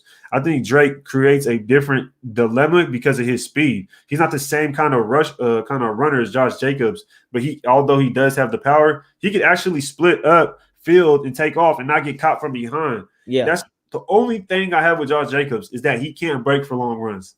I'm sorry, but he's not breaking for long runs and outrunning anybody. He will not. Yeah. That is not his style of play. I think that's what Josh brings in. He brings in that, okay, Jacobs goes in there, he's smacking people in the mouth, and then all of a sudden you got this dude Drake who could just one cut upfield, and all of a sudden he's running faster than what we've been dealing with the past 4 minutes of defense play. You know what I mean? So that's my thought process of Drake. Of course, the passing, of course, he'll line up in the slot and do all this Joker stuff that everybody loves to talk about. But I think the most simple thing that's overlooked is that Drake's speed, and that he'll take that he'll make a different dilemma for the defense. Again, popped in the mouth by Jacobs, and all of a sudden you get hit with some speed. Yeah. But that's my number one thing. Okay, so for me, let me address a couple things before I get to that. But leave the comment up there for me. All right, so number one, whoever Safwan Malik is that said Ravens relying on their third string running back to like combat my point. No, they're not. Their first string running back is actually Lamar Jackson. To the guy, the Roach Jamal, who said these dudes are like Mitch Rans. Neither one of them dudes are real Raiders fans, just leeching off the nation. Your profile pic is literally a roach. Okay, you're the scum of the universe. All right, now. Number 3. Hold up. That neither one of you guys have seen the Raiders play in person. I mean, follow me on Instagram. Follow me on Instagram and look at my post. Come on. Go follow. I need more Instagram followers. So the Roach Jamal Seaton, if that's your name, go take a seat on my Instagram and go check out my post. You'll see me at Raiders games. You'll see me at a bunch of Raiders games. I co-sign that. That's a fact. So that's a fact. So, but back to the point with Josh. I don't look. Listen, I do think that I don't believe the whole Drake will take carries away from Josh, because I think Drake will get the carries he's supposed to get. I think Josh will get the carries he's supposed to get. But I will say he's not going to take yards away from Jacobs. Jacobs is going to get a lot of rushing yards this year. I don't think it'll even be close with how many rushing yards Jacobs has compared to Kenyon Drake. Even if they have the same amount of carries, Kenyon Drake just doesn't run between the tackles the way Josh Jacobs can, and that's where we're going to make our bread and butter, is going to be between the tackles. So I think Josh Jacobs is going to run for a lot of yards, and if we ever do a prediction on this show, you're going to find out how many yards I actually think Josh Jacobs will run for. So let me get to the super chat. Get to it. And here we are again. What is that? Raider Honcho and Baby Honcho in the live. Yo, this right here, this is the. I don't even know what to say. What I text this is what I meant when I text you earlier. This is what I was talking about. Yo, you gotta just live with it, bro. You got. I look like. Listen, at least you only look like 2 people. You look like me and Trayvon Merrick. Supposedly, I look like 87,000 different light skinned dudes. So be happy. You look like every light skinned person. So the fuck out of here, bro. You look like every light skinned person. Take your hat off and pull your hair out, and you look like Prince. All right, let's see. The next super chat, we got Eric Delt. Shout out Eric Delt with a super chat. Oh shit! Ray looked like a bad drawing of me. You said what? If Josh gets hurt, you're gonna care who's the third running back. That's not. Appreciate the super chat, Eric. Get a profile picture. And when it comes to the third running back, it's not so much of like we don't need a third running back. That's not what was said. You feel me? Because the example of the Ravens was used earlier as well. They lost 2 of their running backs. Now you have to, you know what I mean? That's why the Ravens got Le'Veon Bell. No. I disagree with that. But with us, I disagree with that. All right, you can disagree. Let me finish real quick. Go ahead. But with us, I feel like we paid a second string running back already. So we got that solidified. We have our all-star first string running back. That's locked in. At what case of the game, in what situation of the game will we need a third running back to come in and actually play, like actually make an impact on the game? And that's for me. I'm not really tripping off Peyton Barber. I don't really. Why would I want to see Peyton Barber in the game if we have Drake and we have Josh Jacobs? If Jacobs is in the game, Drake is freaking resting, yo. Yeah. Put him in the game. Yeah, I'd rather have him run the ball, him catch the ball, or pass block, whatever the case may be, because he's getting paid. He's the better player. Yeah. One's resting. So if one were to get hurt, of course a third running back is going to be needed. But that's now you're starting to get into different situations. Well, yeah. I mean, for the record, I agree with what you're saying. I disagree with the chat saying if Josh gets hurt, you're going to care. No, I still not going to care who the third running back is. You know why? Because our best running back isn't playing. Our second best running back isn't playing. Like, I don't care who the third running back is. At that point, Derek Carr passed the ball every single play. I don't care about the third running back. Nobody wakes up and says, you know what? I really hope this year we get a great third running back. Nobody's doing that. So I'm not going to do it just because our guy gets injured. Like, it is what it is. If our number 1 and number 2 go down, it ain't going to matter who the number 3 is. And no, I'm not going to care. All I'm going to care about is Derek Carr still playing? Is Darren Waller still playing? Is our defense still good? That's going to matter way more to me than who our third running back is. Period. This man said Jacobs got a what? Jacobs got a DUI. You talking about that old thing or? Now they dropped them charges. That boy had a knot on his head. I said, oh, that shit healed up crazy, yo. That shit. I said, yo. This man said, bunch of clowns over here. Shout out Roach for sticking around. Appreciate the view. Make sure you hit the like button, Joe. Roach. Roach. The Raiders play the Giants in November, bro. It's in Jersey. I'm from Jersey. Yo, you can come watch the game with me. Come through. Come watch the game. He said, slide through. He said, 90% of y'all unemployed. So before I block, bro, I'm just gonna block him because it's whatever, you know what I mean. But I'm gonna keep it calm. I appreciate you pulling up. Hit the like button on your way out. Employed by YouTube. Go follow me on Instagram, Roach. Make sure you follow me on Instagram. DM me if you want. But you already know what it is, man. I gotta let you go, boss. Where the fuck is your moderators at? Where the mods at? I ain't gonna lie, man. I ain't got no mods. Nah. We established some mods right now. Charm City needs to be a mod. All right, let's go. Draft season. Is that what it is? Hey, Charm City needs to be a mod, yo. Okay. Block user. Okay. All right, we're gonna get some mods up in here, yo. We're gonna get some mods up in here. Who want to be a mod? This big hunch. I'm giving y'all recommendations right now for your applications to be a moderator, okay? Hey, if Hunch know you and you get I get the word from Hunch, you might get the pass. You might not even have to put an application in. You need at least 7, bro. You need at least 7 of them.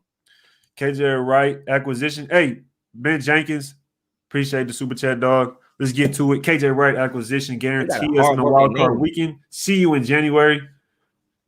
That's he got a hard working name, bro. That sounds like he worked hard, yo. Ben Jenkins? Yeah, he sound like yo, shout out Ben Jenkins, but that's a good, you know what? Do you think Ben Jenkins, I'm asking you, Ben Jenkins, and everybody in the chat, do you think KJ Wright is that much of an acquisition to where he guarantees a wild card spot? Ben Jenkins, like outside linebacker guarantees a wild card spot? That's a tough one. All it really does is take one good defensive player, in my opinion, to really solidify a defense. One player can do stuff like that. We've seen it before. That year, I don't think playoffs, Mac did it, but it's a lot harder probably for just one outside linebacker, KJ Wright. But I don't think KJ Wright could guarantee. I think in theory you're right. Because I think in theory it shores up the defense. Yeah, I'm not saying KJ Wright per se. You know what I mean? I just don't. But check it out. I kind of agree to a certain extent. But at the end of the day, there's so much things that are going to happen between now and playoff time that even if with KJ or without KJ, those things might happen and might derail us from a playoff spot, right? Like, so it's kind of tough. It's kind of tough because he doesn't provide much depth. He's just the guy. What if he goes down? Yep, you know what I mean? Or somebody else goes down. Like, so I don't know. Exactly. Get the raid. Yo, that's gonna be a segment on the pregame show, bro. Get the raid. Yo. Now, Raider Carlos could be a mod too, yo. He be thugging it out, yo. Take the roach out. I feel you. Son Joku, shout out Son Joku. Told y'all these two guys put on a great show together. Yo, you already know what it is, Son Joku. I heard he was a little under the weather, man. Hoping you feel better, bro. Yeah. I was watching this live yesterday, man. He back at it. So shout out Son Joku back on it. You already know what it is. Right here, Ray. Jesse, okay. Jesse solid. He's solid. Jesse, yo. I co-signed Jesse.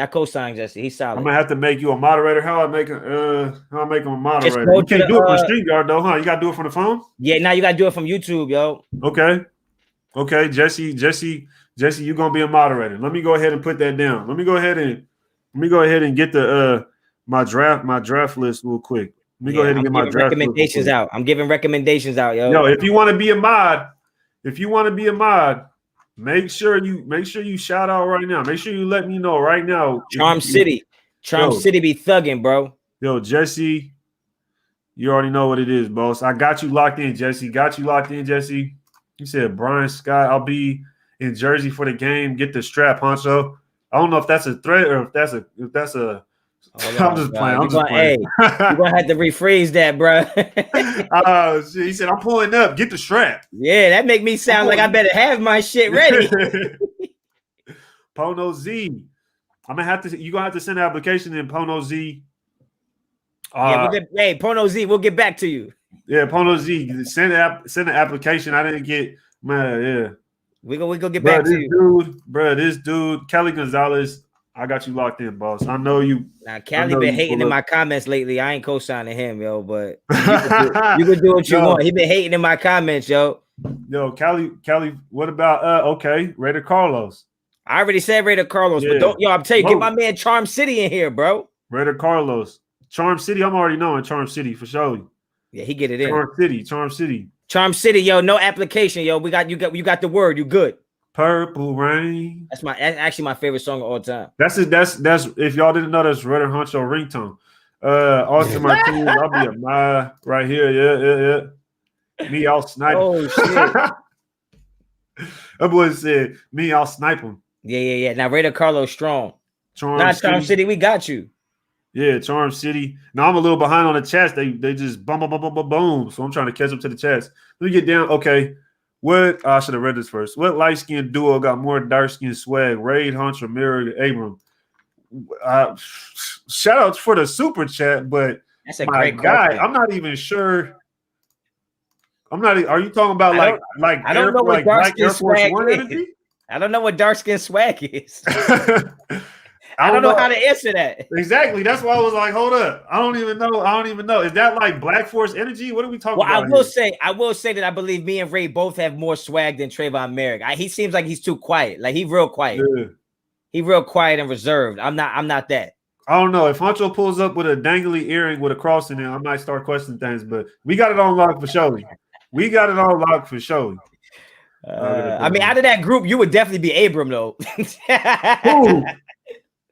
You definitely be Abram, bro. You would be Nevin Lawson. Quit it. Nah, fuck out of here. What are you talking about? Nah. No, I'm playing. That's man funny. It's funny he say that because Raiders just put out. Appreciate the super chat, though. That's a funny question, though. But Raiders just put out a little video, and they was talking about best dressed. Okay, I ain't see it. Best dressed and stuff like that. So I thought it was kind of funny you bring that up. They actually said I think it was like between Max Crosby and Trayvon Mullen as the best dressed. Trayvon Mullen he be getting. You know, one person I forgot who brought it up, what player, but they said John Hankins, and I ain't gonna lie, John Hankins. Every time I see him pull up to a presser or any picture, that big, he's a big dude. He got big man swag. He got the big man swag. He looked like he just stepped off a private jet. You feel me? Mullen get right though, and I like his selection of designer too. His shit he be right. Mullen be trying to make sure the shirt say Gucci. I know. Let's see what happens with Wright. That much of a difference is a big call. Most definitely. Shout out to my boy Afakasi. Whoa. Did I say that right? Oh no. Advocacy? If my son said that shit, I had to whoop him, bro. Yo, you wild, yo. Yo, shout out to my boy though. We be going back and forth on Instagram. We be always talking Raider football, so for sure. I just don't know how to pronounce that. Going crazy right here, man. I done missed something. I done missed the super chat. The whole you thing. You got a big. You gonna be like, I done put a phone. You got a big chat coming through, bro. I'm tired of the 3 tight end formations. Yo, go ahead and speak on this real quick, Hunch, because the 3 tight end formation, man. Look, listen. That thing, I'm gonna say this real quick before you. It needs to retire. We need to retire that. Unless we're just for sure at the 1 yard line punching the ball in, and it's just a heavy set. But yo, like he said, red zone. Can we get better in the red zone? Listen. I don't mind the 3 tight end set if it's from one of the hashes, right? So that way we get more room to roll out to a certain side, and then there's more room to put the ball in. But running a 3 tight end site from the middle of the field, it's like the options are so thin where you could fit the ball in. Like it's easy to cover it. If you got 11 men on defense and you shrink the whole offense to just one pile of guys, you just catch guys. You don't even have to really guard an individual person. You'll just catch the guy that runs past you. Like there's no threat to get around you. They're all tight ends, right? Like so if we run it from a left hash and we're rolling right, I'm good with it because then the quarterback has the option to actually run. But if we run it from the middle of the field, by time Carr realizes he has no passing options, he's on the sideline already. Like I don't like that. I don't like that. No, I feel you. I definitely agree with the 3 tight end sets. He says, I hope we can get better in the red zone though. What? We will be better in the red zone. We will be better in the red zone. Just okay. I'm glad you said that because I was going to ask you a question because I don't agree with you. But anyway, he says, I hope we can get better in the red zone. Why are we gonna get better in the red zone? What makes you think that we're gonna be better in the red zone? Because I think that Gruden and Carr both have gained a lot more trust for our actual weapons during this offseason to where he can put them in the game and implement some of those plays that he has. I think, especially with my experience as coaching, is like, if I don't see you do it in practice, I'm not going to want to see you try to do it in a game. And I think that when it comes to Ruggs and Brian Edwards not being consistently healthy and on the field, no preseason last year, it was kind of like, it's 50-50 if these guys are going to be able to make the play. I know Darren Waller can make the play. I know Foster Moreau. We have Jason Witten. Like, I just think those are what he was comfortable with. I think now he will have that comfort level. He's got to be ultra comfortable with Zay Jones at this point, with Brian Edwards, with Hunter Renfrey, Henry Ruggs. Like, the confidence level in those guys, to me, are going to be night and day from what they were last year. And all it takes is confidence to call those plays. And I think now he'll finally have that. And I think the play calling in the red zone will get better. Whether they execute it or not might be something we have to see. I think the play calling will be better, though. Okay, I hear you. I hear you out on that. Me personally, I don't think John Gruden is. Well, shit, I gotta see it to believe it from John Gruden. I gotta see it to believe it from John Gruden. One thing I will say about the 3 tight end sets, though. One thing I will say. What? Which one? No, somebody said Hunter Winfrey. I must have fucked up and said his name wrong. No, you did say that. I already knew what you was trying to say. When you man, fuck all y'all names, very much. Dude, when you try to say like 5 names in a row, and it's always the Hunter Renfrows and the fucking Henry Ruggs back to back. Yeah, killing me. No doubt. But I got the 3 tight end sets. I will say that the reason he does run that is just to get those matches, because he'll come out like a heavy set, right, with the 3 tight ends, and then all of a sudden we motion, and then Waller goes out wide. Morrow goes into the slot. They go into the shotgun. The back goes to the side of the quarterback, and then we go into a play like that, and then that's when you see Waller go down the sideline and catch a good pass. You know what I mean? Yeah. And that's what I would say. Just in John Gruden, just to be devil's advocate for John Gruden, that does work. He does have a good mind when it comes to personnel, because he can get those mismatches, and especially with Waller. So I have seen that in film multiple times where we come out 3 tight ends. All of a sudden, we motion out of a heavy set to a shotgun. People get spread out, and then that's how Foster Moreau, I believe, got that touchdown against the Colts. Yeah, when he was lined up in the. I don't know if he's lined up in the slot or if he was on the line, but I believe he did something like. You said what? What year? That was just last year. That was a deep ball though. I know, but what I'm saying, what do you mean? I know that's what I'm saying. I'm saying. I'm thinking about red zone. Yeah, no, I'm not. I'm just saying in 3 tight end sets. We could be at like the 40 or something. You know what I mean? Okay. And we just come out heavy. Look. Yeah. I completely agree with you. When my negativity to the 3 tight end sets is in the red zone. Most definitely. Not anywhere else in the field, because I just feel like when you get to the red zone, you should force the defense to actually cover the whole field. If you're on the 40, I'm not against the 3 tight end set in that situation. But when it's second, third and goal, I don't want to see tight ends. I agree, 100%. I see people shouting out Cole G. What's good with it, Cole G? Got your phone call the other day, boss. Y'all was turned up, man. I can't get turned up like that, but I see people in the saying salute Cole G. So shout out CNG's big bro. Oh yeah, that's one of the homies. We grew up right down the block from each other because his play on the field is what was that? Yeah, we got a super chat. I know I missed the super chat, man. You missed a big super chat, bro. Edgar Martinez with the big time super chat. Shout out. Edgar Martinez, appreciate it. That should say MX. What's that? Pesos? Yeah, I think that's pesos. I think it's Mexico. I appreciate the super chat. Appreciate it. Do you honestly think Mahomes' style of game can last? I think those improvised passes will turn into interceptions sooner than later. D can take those. I'm gonna go ahead and let you take the lead on this one, man. I'll go ahead and let you take the lead on this one. I think that. Okay. I think that Patrick Mahomes' style of play is imagination. So what you're seeing right now might just be a version of his imagination that he's able to implement into the game right now. I think as the years go on, his imagination will adapt to what's going on, and he'll find a way to manipulate defenses and manipulate his throws accordingly. So I don't think it'll necessarily always look like it does now, but I think it's his imagination that allows him to manipulate his arm angles and throw pockets and throw receivers open. I think he'll always be able to do that to some extent. So yeah, I do think it will last. I do. Yeah, so do I, man. I think he's figured it out. Like, he sat for a year, and that's when it comes to quarterbacks, I just don't understand what teams see in getting a quarterback and then just throwing him out there to the wolves. I think what the Chiefs did was the right thing, sitting Mahomes for 1 year and then bringing him out, and you've seen the results. So that's what they're doing. That's what they're doing in Chicago, right? That's what they say. You know what I mean? Let's see what happens halfway through the season, and if Andy Dalton is out there, he was gonna be the starter until he got his shit rocked that day. They said, you know what? Let's pump the brakes on this. He got his shit rocked. They had too much invested on the line. They said this is risky. I respect it because they right.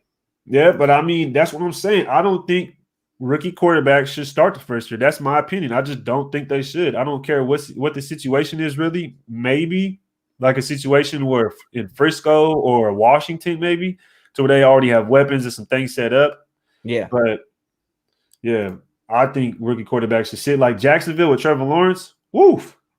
That man going to have his hands full over there in Florida. But people blowing the chat, man, is I'm not even going. You're talking about Lamar Jackson? No, y'all, this man is tripping about the pesos. Roast the Ravens and make the media eat crow watching the Twins. I'll take that. I'll take the Twins, but I ain't gonna take Baby Honcho. I'm not Baby Honcho, by the way. I'm Ray. I thought he was talking about watching Minnesota. I thought he was talking about watching Minnesota Twins, the baseball team. Watching the Twins. Oh, is he?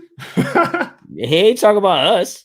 I see somebody else earlier talking about. And whoever's in the chat talking about is Lamar Jackson an elite quarterback. You have to understand Lamar Jackson is an elite talent at the quarterback position. That's just how it goes. Right after this super chat. He got the Puerto Rico flag. He got the American flag. Shout out Puerto Rico, dog. Cuban Raider. What it do, man? 199 super chat. Raider Nation strong here in Cuba. Y'all representing. Appreciate it, dog. Appreciate it. Hunter, are you Cuban? Nah. Are you Dominican? Yeah. Shut the fuck up, man. You know what I am, yo. Play with me on here, yo. That's I know who you are. That's Marcus Allen.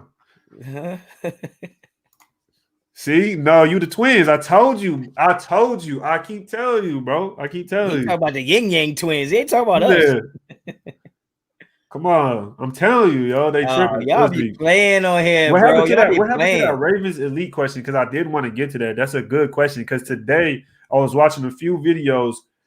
I seen 2 videos today where 2 different people said Derek Carr was potentially an elite quarterback. One was Keyshawn Johnson, the wide receiver, and I don't know who the other dude was. But this right here says, is Lamar Jackson an elite quarterback today? It's hard. It's everybody's gonna have their own definition of what elite is, though. Like, you know what I mean? Because is he elite? Is he an elite passer? No. But is he elite in making plays? Yes. Is he at the quarterback position? Yes. So how is he not an elite quarterback? Like, it's hard to argue it. You know what I mean? It depends what you think elite means. Like, he gets the job done regardless. Yeah. At an elite level, in my opinion. No. And to your point, I already know your thought process on this. I feel like whether he throws for 30 touchdowns and then rushes for 10, and then Brady gets 40 touchdowns throwing, it's still 40 touchdowns. You feel me? Still 40 touchdowns. So at the end of the day, do I think he's an elite quarterback?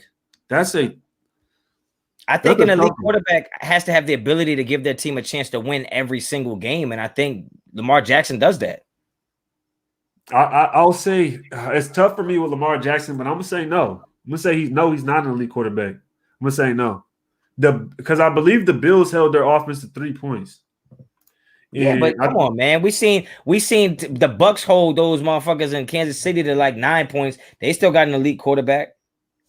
Yeah, but that was the Bills. The Bills got a great defense. It's decent. But I feel like I don't know. You got a good point there. But at the same time, I don't know. Well, Lamar Jackson is just different to me, man. It's just different. I just don't feel like he's elite. I feel like if you give Lamar Jackson, if you give Patrick Mahomes the defense Lamar Jackson has, that's ranked top 3, Yeah, but we can't Your do whole that. career? We can't do that. We can't do that. Like, bro, can't do that. Okay, but let me tell you this. Let me tell you this. Could you imagine if Patrick Mahomes had a top 3 defense his whole career? But what does that? I don't know how that takes anything away from what the skill set that Lamar Jackson has. And personally, I think Lamar Jackson could probably do more than what he does. I think they just created an offense that they think best suits him. But he's not that bad throwing the fucking ball as people think. I don't think he's that bad at throwing the ball. I just don't know if he's elite, man. I honestly don't know. Okay, let me ask you this, yo. Let me ask you this, man. I mean, what makes him not elite? I think his lack of being able to throw the ball as well as elite quarterbacks that we know. So you mean every elite quarterback has to be able to throw the ball on an elite level? Every single one of them. All right. Well, no, I'm just asking. I'm just asking. Yeah. So, like arm talent. So Jameis Winston has elite arm talent. Who? Jameis Winston. Jameis Winston. Arm talent. You're talking about he's the starting quarterback for the Saints. He has an elite arm talent. He's not elite, nah. I didn't say he's elite. I said his arm talent is elite. Arm talent, no. No? Nah. Okay. Ryan Tannehill does not have an elite arm talent. Tannehill? I don't like Ryan Tannehill, man. Okay, well, tell me the quarterbacks you like, man. Damn. That I think are elite. That's easy. There's only like 4. You got Aaron Rodgers, you got Patrick Mahomes. You have I'll throw Russell Wilson in there. I'll throw Tom Brady. Tom Brady's iffy with me, but I'll throw Tom Brady in there. And then would Tom Brady be elite if he didn't win championships all the time? No. So it doesn't matter what his arm is. That's what I'm saying. So what are we talking about? Look, you're talking about a guy who I ain't gonna take the champions away and be like, would he be elite? Because you're saying it's his lack of arm ability, his lack of arm talent makes him not elite because all the elite quarterbacks have that. But you're telling me that even if Tom Brady was exactly the way he was right now, but didn't have championships, he wouldn't be elite. I think because he has so many championships, dog, is different. Like when you can't just take away 7 championships. Okay, but you're talking about a guy who doesn't have other guys I named only got 1. Lamar Jackson supposed to not be able to throw. His career passer rating is 103. That's not his running. That's his passer rating is 103. That doesn't mean nothing. He can't throw the ball. But you're asking me, do I think he's an elite quarterback? I don't know if I say he's elite. I'm asking you what makes him not elite. I say his arm talent. That's what I'm saying. But I'm showing you the things that telling you through 31 touchdowns. What I'm saying, I'm telling you, dog. I'm telling you right now. If he had an elite quarterback's arm, he wouldn't be questioned at all like this.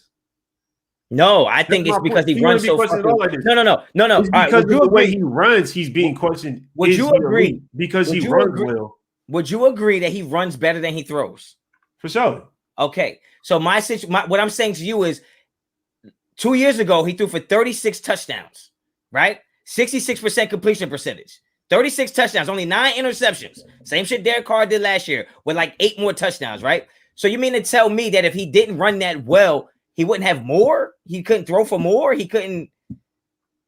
Like, I think we're taking away from his arm talent because how extraordinary his legs are. Okay, but the thing is with him is he not in a scheme? Like, does that not open up because of the way he runs? Tell me so basically you're saying if he had to drop back, he couldn't run. If you took his running ability away from that. I didn't say that. I'm not saying but that's what I'm asking you. What I'm saying to you is I don't think he would be able to do it. Who the fuck did he throw 36 touchdowns to? His tight ends. I don't know. Exactly my point. His running backs? Exactly my point. He doesn't have a D-hop like Kyler Murray has. Right? He doesn't have a Darren Waller like Derek Carr has. These are people that we consider like Darren Waller, okay. Give him Darren Waller. Give him Travis Kelce. Give him Tyreek Hill.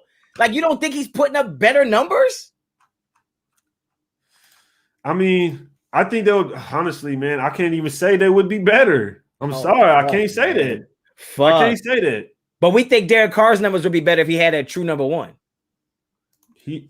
They're not the same kind of, so you think he would make, so with Michael Crabtree, the way Derek Carr and Michael Crabtree were, there wouldn't be remotely close to the same chemistry because Lamar wouldn't be able to make those reads and those kind of passes and those kind of throws. No, but what I'm saying that's what I'm saying. He's not gonna be able to drop back. If you take away the running, if you were to say, okay, you just have to sit in the pocket, right? People aren't expecting you to run, so you take that equation away. He's not gonna be able to get it done, in my opinion. No, I'm not. No, I'm okay with that because his ability to run is a threat that makes his pass game work.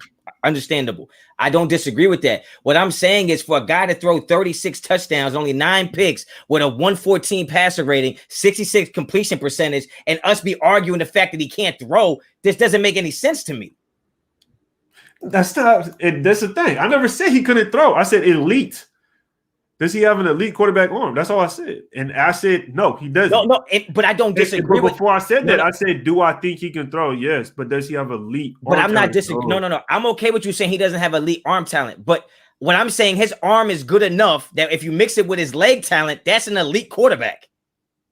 At one point, Michael Vick was an elite quarterback. Yeah, Michael Vick was the one of a kind. That was different. I will say Michael Vick to me is better than Lamar Jackson. But what my point is that Michael Vick was never looked at as a pass first quarterback, the same as Lamar Jackson. But Lamar Jackson is putting up numbers as a pass first quarterback, even though he's not. I ain't gonna lie. I don't really remember too well of the team Mike Vick was on, but was the defense any good? I mean, those Atlanta teams was okay. Like top 5 defenses. But he went in and beat Green Bay and Lambeau Field because of his legs. Nobody ever questioned if he was an elite quarterback because of that. Okay, but I'm gonna just say, did Mike Vick have an elite defense? Did he have a top 5 defense any time in his career? I doubt it. Because look, this is my thing. This is my thing, right? We'll talk about Derek Carr and we're like, okay, Derek Carr does so great, but he doesn't win because of the defense. Yeah. In my opinion, if you give Derek Carr a top 3 defense his whole career, do you think Derek Carr goes further than the first round in the playoffs? Yeah, but I think if you give I think you can give any quarterback a top so-and-so defense and they can go to the playoffs. So I don't think that's a QB. That's not a QB situation. Like I think Derek Carr would have way more wins, but I think Derek Carr is an elite quarterback. Yeah, so do I. So, but what I'm saying to you is if he's an elite quarterback, and he can't do half the shit Lamar Jackson could do. Lamar Jackson could do half of what Derek Carr can do. As far as running the ball? No. Lamar Jackson is not that far behind as a passer as you're making it seem. I don't know, man. Because if you watch Derek Carr Jackson could do. I don't think Lamar Jackson could do what Carr does. I'm not saying he can. I'm saying he could do half of what Carr does. Carr can't do half the shit that he can do. That's all. No, I agree. Lamar Jackson is a talent. He's a generational talent. I'm not gonna deny that. I'm not gonna say I didn't say he's a bad quarterback, nothing like that. No, you didn't. We're just talking elite quarterback, and there's probably 4, 5, 6 of those in the whole league. If I were to say Lamar Jackson is not an elite quarterback, then that's what it is. But if you were to say he is, I wouldn't argue with it because he's doing what he what I mean? He does it on the field. I think with Lamar Jackson is I would just want to see him actually be more of that quarterback, because I feel like we've seen, okay, if you stop the run game, it's over. Okay, but this is my thing. It's happened year after year after year. I don't know. Look, this is my thing, though. I totally agree with you, but to me, it's like saying Floyd Mayweather is not an elite boxer because he don't knock anybody out. Like that's not the only thing that should determine you being a great boxer because there's other things. So it kind of sounds like when you're saying that Lamar plays defense well, huh? I said, yeah, he plays defense well. Yeah, exactly. But there are also elite fighters that don't. Yeah. So what I'm saying to you is that just because that's not his style of play, we shouldn't put the quarterback in a box to where it's like, these are the boxes you need to check off to be elite. The elite numbers should matter. He puts his team in a position to win every single game. He plays at an elite level. He has an elite talent. He plays the quarterback position. He has more touchdowns than turnovers. He passes at a high completion percentage, high passer rating. He's won in the clutch. He came in the Browns game from taking a shit and straight won them that game by throwing the ball. That's got to count for something. No, I hear you, man. But I'm not as high on Lamar Jackson as a lot of people, man. If we're talking about elite, no. I'm not gonna put Lamar Jackson in the elite conversation, man. And I'm not even mad. I wouldn't even say that. I wouldn't even say have him in the conversation because he deserves to be in the conversation. But if I were to say Shut up, Roy. elite quarterbacks, if I were to pick the elite quarterbacks, I'm not gonna pick Lamar Jackson. That's me. That's my preference. You feel me? This is my preference, man. Yeah, I want to pick him. I think he feeds off of that scheme. I think Harbaugh's, the brothers, both of them are very good coaches, and when they do have mobile quarterbacks, they do well, man. I mean, you seen what Harbaugh did with Cap. You see what Harbaugh did, what is doing with Lamar Jackson. I just think they play well with that, and the scheme fits very well. And you have to have a very good defense to play that style of game, in my opinion. Yeah. This is how I see it. Without that defense, I think that team would completely tank. It would completely tank. That's just my opinion. I think the only difference me and you really have on the topic is that your list of elite is just a lot shorter than mine. And I think your credentials to be elite are just tighter than mine. That's all. So under my credentials, he's elite. Under yours, he's not. I'm okay with that. But Roy in the chat, stop calling me sensitive, bro. Like, what the fuck? I don't even know. I can't even. I can barely keep up with the chat right now. But elite quarterbacks win, plain and simple. Always put their team in position to win. See, if you want to say that, then I would say Lamar Jackson is elite because they be winning. I mean, they be winning. You know I don't say elite. I'm not saying elite quarterbacks just win because there are plenty of elite quarterbacks that didn't win a lot. But their particular position they held. They were the best quarterback on the field that day. And I think that Lamar Jackson, even though he's at the quarterback position, might not play it like every other quarterback does. I think that his style of play is at a level that is elite. Like the same way Aaron Rodgers' arm talent is on a whole nother level. He's still in the same category as Tom Brady, even though Tom Brady cannot fucking throw like Aaron Rodgers. So just because Lamar Jackson can't throw like Tom Brady or Aaron Rodgers doesn't mean he can't be in the same category. Not saying he is. I'm just saying that. I'm just saying. No, for sure. Everybody's gonna be different and be elite for different reasons. Yeah. And I definitely hear you. Hubert elite, according to the experts. Hubert elite. Herbert. Do you think Herbert's elite? Baby Hubie. You think Justin Hubie's elite? Who are you talking to? You, man. I ain't no fucking baby Hubie. What you talking about? What you mean? Justin Herbert, man. Yeah, you said baby Hubie. You said baby Hubie, though. I heard you. Yeah, he said Herbert. He said Hubert. Look at his comment, man. Look at the goddamn comment. Why the fuck did you add baby Hubert in there? Why did you add a baby in it? Yeah, baby Hubie, Justin Herbert. Oh, that's what you call him. Oh, I didn't know you had a nickname for me. Here you go, man. Yeah, Deshaun Watson. I call Deshaun Watson Tuggy too. So yeah, that's sick. I don't think Herbert's elite yet. No. Not enough service. But you say Derek Carr's elite. I do think Derek Carr's elite. A lot of people in the chat split on the Lamar Jackson thing. I mean, that's what I'm saying. You go back and forth, and I see somebody saying, "Oh, you're high. You don't think Tom Brady is? You don't think Tom Brady's elite? You're high." I didn't say Tom Brady wasn't elite. I literally said if I pick elite quarterbacks, Tom Brady, I would put that in there. But it's with me. But I did bring him up. So those are Yo, see, I told you, man, Cali Gonzalez be talking spicy, bro. I don't understand why, yo. When I first started my channel, he was one of my guys, and I don't know what fucking happened, bro. He said Dan Marino? Nah, he said I need to go smoke some green. The boy's stressed out. Yo, people in the comments be stressed out. People in the comments be stressed out, be stressing everybody else out, man. No, the crazy part is you tune in to hear our opinions, and then like you hear an opinion and it's like, oh, he mad. Like, nah, it's just my opinion. Nah, I feel you. What do you say? An elite Lamar equals Watson. You know, I'm gonna get off of this quarterback topic because the quarterback he don't like Watson either. He don't like Watson. Let me tell you, he don't like black quarterbacks. Oh shit, yo, Ray, yo, this that Kanye West moment. Yo, Ray does not care about black quarterbacks. Yo. Name one you like. Black shit. Derek Carr. Shit. Nah, black. Here you go. Okay, man, just keep going, bro. I just here you go. You wildin'. Randall Cunningham. No, you gonna name ones that don't fucking. Randall Cunningham. Yep, Charm City. He said, "Damn." Yo, that man wildin'. Damn, right? Yo, wildin'. Yo, wildin'. Yo, that's crazy because I'm on live, yo, and then some girl is like, "Oh, Ray's racist." I'm like, "I'm black, yo." Like, what is you talking about? Yeah. You wild. Damn. He said, "Ray like light skinned." Yeah, he probably do. Yo, you wild. Patrick Mahomes. I think My bad. I didn't mean to start this narrative on you, bro. Patrick Mahomes is elite, and he's Yo, black. but you know they're gonna be. This is gonna be the narrative now. Whenever we go on live, yo. Get the hell out of here, man. Derek Carr, welcome to the barbecue. So that's one. I don't know. He ain't taking knee, bro. He was tripping. He ain't taking me, man. He ain't taking knee. He ain't gonna get no pass for being a Raider. Yeah, he good. He good where I'm at. Fuck it. Yeah. Honcho run his neighborhood, man.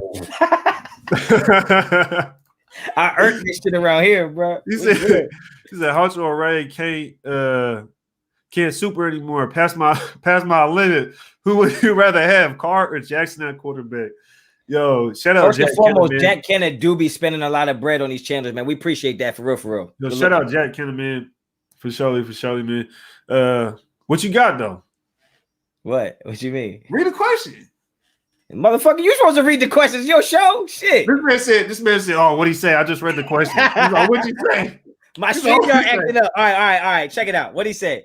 Who would you rather have, Carr or Jackson? On what team? On this team? Hypothetically, let's do both. Let's say if Carr was on the Ravens. I think if Carr's on the Ravens, they're a fucking 11-12 win team. Easy. Now the Raiders. I think Derek Carr on the Raiders is a fucking 9-win team, 9-10 win team. But if Lamar comes over here, same thing? No, I don't. Win more? Yeah. Yeah. I do. I think Derek Carr is the better pure quarterback. But Lamar Jackson has talents that, like, when the play breaks down, he can still make something happen. Yeah, he'll Derek take Carr, off. Yeah. He just don't see he like Derek Carr can't go off script the way he used to. And hopefully this changed this year. But just being honest, for the long haul, I want Derek Carr as my quarterback. There's no doubt about that. But I can't lie and say that Lamar Jackson wouldn't add a dimension to this team that we don't have right now. The dimension that y'all think Marcus Mariota brings, which he doesn't, Lamar Jackson actually brings that. Yeah. No, most definitely. And also in Gruden's system, he'll work out because Gruden would, for sure. He'd work out with Gruden in the offense. I think, because some plays, just to be a little drastic, just, not to be over dramatic or anything, but some plays where Derek Carr fumbles, Lamar Jackson would turn it into a first down. And on those in that goal-to-goal situation, Lamar Jackson on that read option type shit, bro, it's hard to stop that shit, bro. It's hard to stop it. So even you can't say he would play the exact offense that Derek Carr will play because they would definitely have a read option with Josh Jacobs or Kenyon Drake in there that would just be unstoppable, bro. Plus, and then jet motion with Ruggs. You jet motion with Ruggs. I wouldn't say that with Ruggs because they got Hollywood Brown. He ain't really be doing nothing. Ruggs is better than him, though. All right. No, what I'm saying is if you brought Ruggs in motion and did like a jet sweep read option and where he could give it to him or take it, that's gonna be tough. All right, I got a question. Not for let me ask you a question first. Let me ask you a question first, just because of the topic we just did. Would you rather have Deshaun Watson or Lamar Jackson? Man, that's a tough one, but I ain't gonna lie, Lamar Jackson. Okay, I figured you would go there. I agree. I'm not the biggest on Deshaun Watson. But I would pick Lamar Jackson. Jackson. Someone asked me a question, and I was going to ask Coach Honcho a question for Coach Honcho, not Raider Honcho, Coach Honcho. I fucked it up. Where was the question at? It was about DBs, but I remember the question. So it was: would you rather have Marcus Peters or Trayvon Mullen? Marcus Peters now or in his prime? I'm assuming now, right? I'm assuming now. Yeah. Let's just say last year. Last year? Wow. Or the Dangerfield. That's tough because I love Trayvon Mullen, but I don't think he's as good as Marcus Peters. No, I would go Marcus Peters. I mean, I don't think he's as good as Marcus Peters, period. I don't think so. No. What did he say? Yo, Ray, what? Drippy, that's my guy. Of course, dog.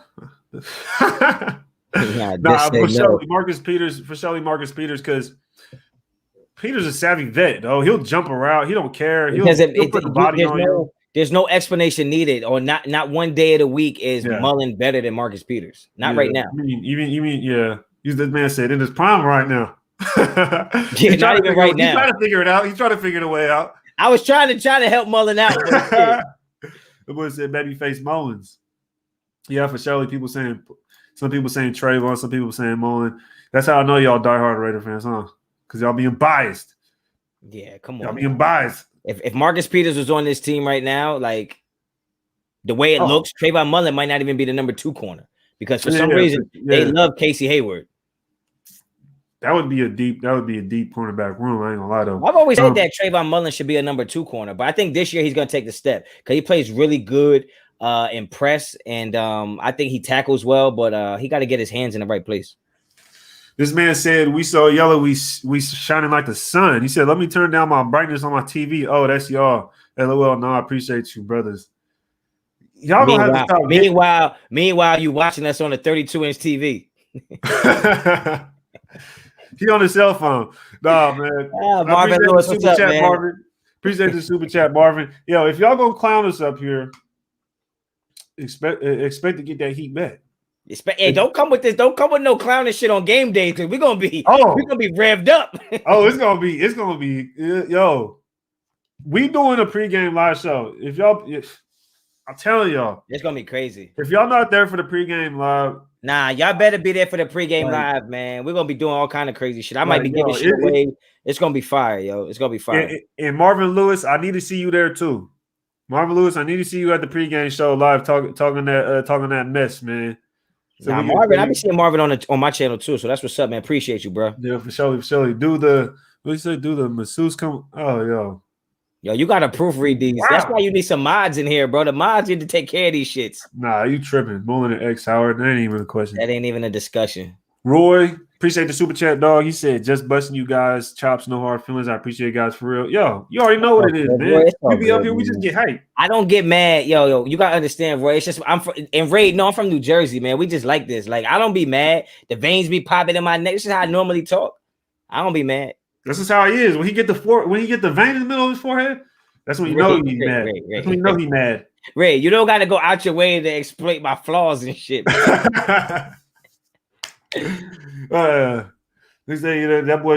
Oh yeah, you drafted him in the fantasy. Nah, he said I got that 65-inch. Oh, that ain't the same dude. I got a 65-inch, but I'm on my cell phone. Man, y'all tripping, man. The chat live though, man. What we been? Dang, we almost been up here 2 hours. Don't even feel like it. Appreciate everybody in the group chat. Appreciate that shit. Feel like it to me, motherfuckers. You know why I don't feel like it? Because I get to come up here, talk shit to you, Honcho, talk shit to people in the chat, and it's just time fly by. And the thing for me is I don't really go live like that. Also, somebody said Honcho is volatile. Motherfucker is. I'm a youth coach, man. I'm regular. I'm not always. Fuck it. I am always like this. Yeah, he said, "Do you really think Hollywood Brown is better than Ruggs? Both of you, what do you think?" I said no. Hollywood Brown better than Ruggs. I don't think Hollywood Brown is better than Ruggs because I don't even think they're the same size. I don't even think they're the same kind of wide receiver. Yo, Ruggs is legit, bro. He just was. They threw him into the fire, man. And I think if he didn't get banged up against the Panthers, I think his year would have looked completely different. Yeah, when you're trying to play and have a tweaked ankle or knee or a back, like that shit is hard to fucking perform at that level, bro. Honestly. No, for sure. And it was weird because when I was watching that Panthers game, it's like I like as I was watching it, I was telling myself like, "Oh, they doing too much." Like I literally was telling myself, "Yeah, it was to Ruggs." It was like Pop Warner shit. Like, bro, you just hit a fly. You know what I mean? A fly, and then all of a sudden it was a deep pass. Then it was a short pass, and then like they was trying to showcase him too much. I seen that boy get hit one time and he got up like I could tell. I was like, oh yeah. Nah, they crunched his ass. They crunched him. I seen when he got up, he looked shorter. I was like, oh shit. That's what happens. But I think Ruggs is better, man. I don't even think they're the same size. They're not even the same kind of wide receiver. Because Ruggs, even though he's a fast dude, I feel like he kind of looks small on TV, but he's like 6 foot, 190? So he's 6 foot. He's a legit 6 foot. He might be 5. Actually, he might be 5'11" and a half at the combine. Yeah, but so Hollywood is little though. That's what I'm saying. They're not the same. Like Tyreek Hill, I think he's shorter. And he might weigh Tyreek less Hill is too. sturdy though. You can see But he's sturdy. stocking. Like Yeah, he's sturdy. He's a little rectangle or something. But with the mod, what say? What the hell is a mod? Sound like something from a video game or guns. What the hell? Y'all be in here going crazy, man. Ruggs looking fired. No, most definitely, man. I'm glad he picked up some weight. I just want to see him healthy, ball out this year. We got a super chat from Jesse Rodas, though. With both of you on the live, it's always going to be fire. Jesse Rodas, man, appreciate the super chat. Dog. Jesse. You always pull up, man. I feel bad for Jesse, man. He missed our fantasy draft, bro. He was supposed to be in my fantasy draft. He didn't get the link. I'm debating doing a whole new fantasy draft for you, bro. But the season starts tomorrow. I don't know if I'm gonna be able to get it done, yo. You don't got no openings in the other ones? Nah, I'm about to give him a little honcho. Yo, this motherfucker little honcho. Bruh, I told him I was gonna take Josh Jacobs. This motherfucker drafted Josh Jacobs right before I could take him. Oh, little honcho, I'm gonna beat his ass. He pulled a shucky duck on you. Yeah, I didn't know you was gonna take him. He's like, where you from? That Raiders fan. That man got a shirt that says Stockton. I can't even tell you where I'm from if you from Stockton, bro. I can't even tell you. You might pull up on me now. I'm from Stack though, man. I'm from the 916, Sacramento. He looked like DJ Vlad. That's crazy. Nah. You wilder. He gonna come out here and say you look like every light skin, man. Quit it. They already said it. What they gonna say? Elite top 5 to me, which there's obvious an argument for being in that discussion. Yeah, we already passed. So let's go ahead. We're going to start to end this thing, but I want to ask you some questions. Last minute prediction, man. I'm going to go rapid fire at you. You ready? Yeah. You ready? Yeah, man. I don't want you to sit there and think, let me think about it. Shut the fuck up and ask the questions, Raid. All right. You ready? This is off the top. This is a freestyle, y'all. Off the top. Rapid fire. Rapid fire. Thursday over here, man. Yes. Ready Huncho better be ready, yo. This is on the season. Everybody, every question I ask, I want y'all in the chat to make sure y'all comment what y'all think as well. All right, time out. Are these over-unders true or false or what? It's gonna be like, okay, what are your stat predictions for a play? It's a mixed bag. Yeah, it could be mixed. It could be like, what are the stats? What are your stats predictions? What's your record prediction? Something like that. Rapid. All right, come on. You got a super chat first. Get that super chat. Get to a couple super chats.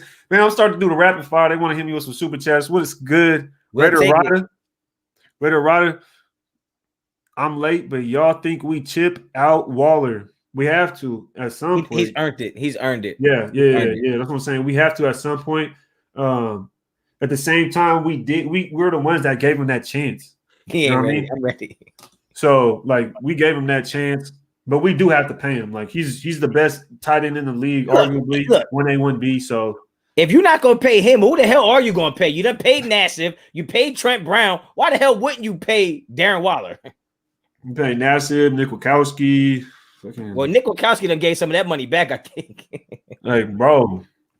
We're out here making people restructure like 3 times in one offseason. It's like, yeah. Nah, he got to go. All right, let's get him in. Let's get these questions in. What's up? All right, one more super chat. Let me get the super chat. Marvin Lewis back at it. Oh, he had a double back. He said, if you had to choose between Ruggs and Edwards, who you drafting? In fantasy? Appreciate the super chat, Marvin Lewis. This right here is going to crack off this right here. Appreciate that question because this is going to crack off the rapid fire. You ready? All right, well, I'm hoping we answer your question. You paid $5, so I'll try to answer it. Yeah, so Ruggs and Edwards, who's going to have more receiving yards? Ruggs. More touchdowns? Ruggs. More receptions? Edwards. All right, so who would you draft if you were to pick right now? Who would you draft right now? To be on your team, who would you draft right now? If I was an NFL team, I'm taking Ruggs. I'm taking Ruggs. Yeah, I'm gonna go with Ruggs as well, man. I would take Ruggs just because he got the speed. Like I said earlier, he's not small. He got the size, and he has a lot more potential. And the main thing with Edwards, you got to stay healthy. You know what it is for me? Ruggs is like the lead singer of like a boy band or whatever. Like he might not have the best vocals, but he's the superstar. So he might not get all the targets and all the catches, but when he touches the ball, you're gonna know he's a fucking superstar. For sure. He said he ain't ready. I was ready. He said I was ready. All right, but I got some questions, though.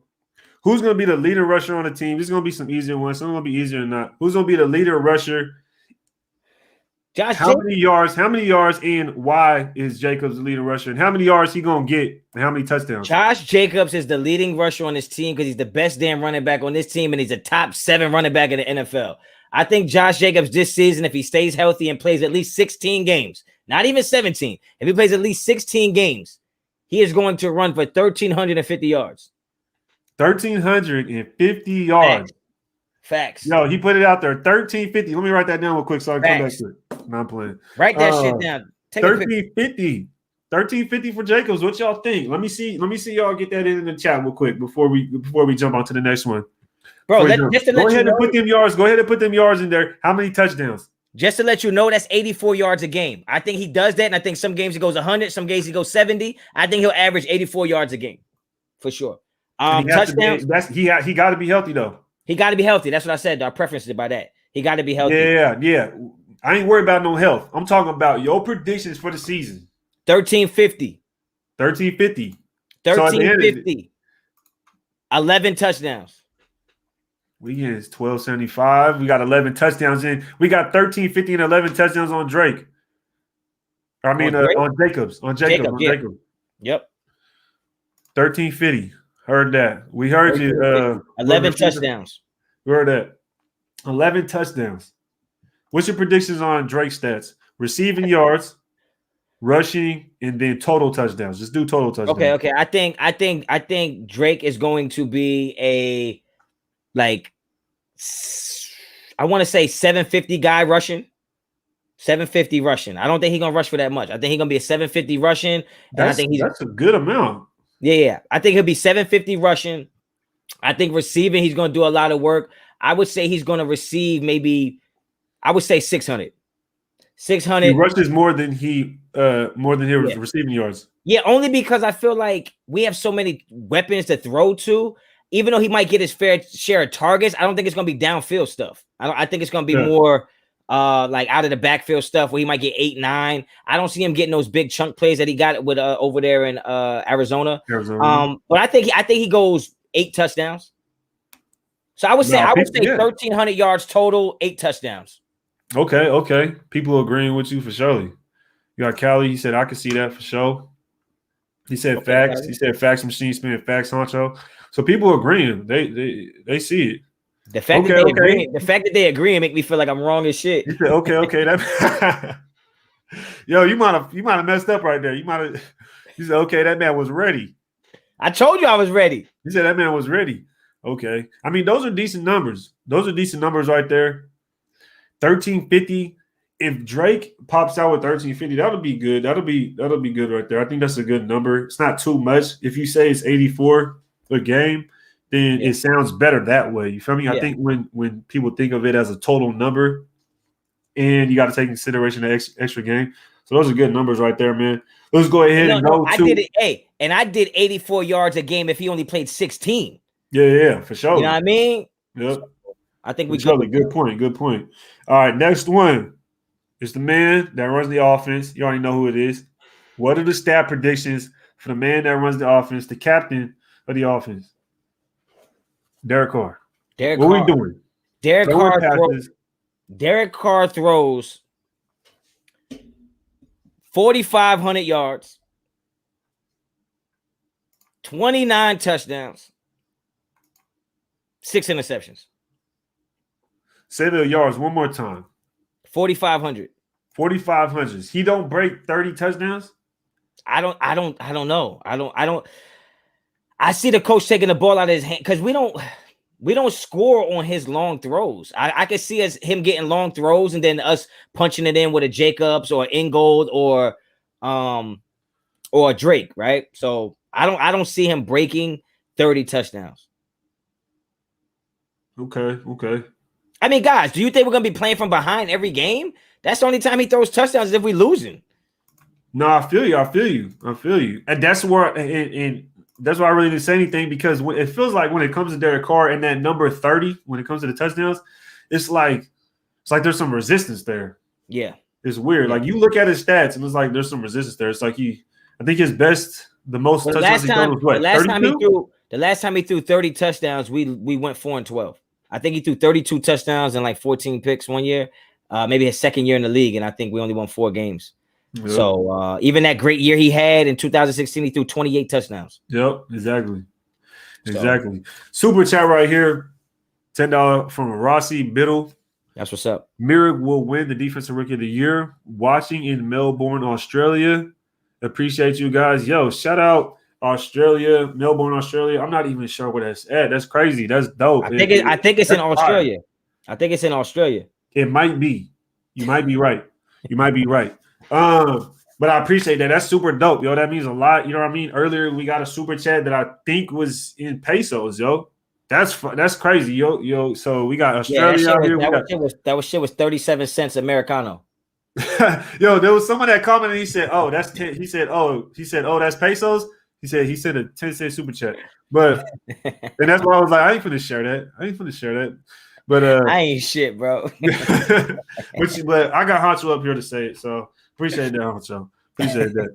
He said Mira will win the Defensive Rookie of the Year. I hope so, man. I hope so. Even if he didn't, I wouldn't even be upset. I just think he's a quality safety. I think he's just a quality guy. I'm not tripping off no awards like that. I don't see it happen, man. I don't see it happening. And also, isn't it? Would you say it's harder for a safety to win Defensive Player of the Year? I mean, yeah, because like he's not around the ball. Him, not like a Jamal Adams type. He's not around the ball. Like he's gonna be playing in no man's land. Like exactly. I would be surprised if he broke 60, 70 tackles, man. I can't see him getting a number that high. Honestly. And you gotta think, man, guys over there like JC Horn, Micah Parsons, like there's some defensive studs out there, bro.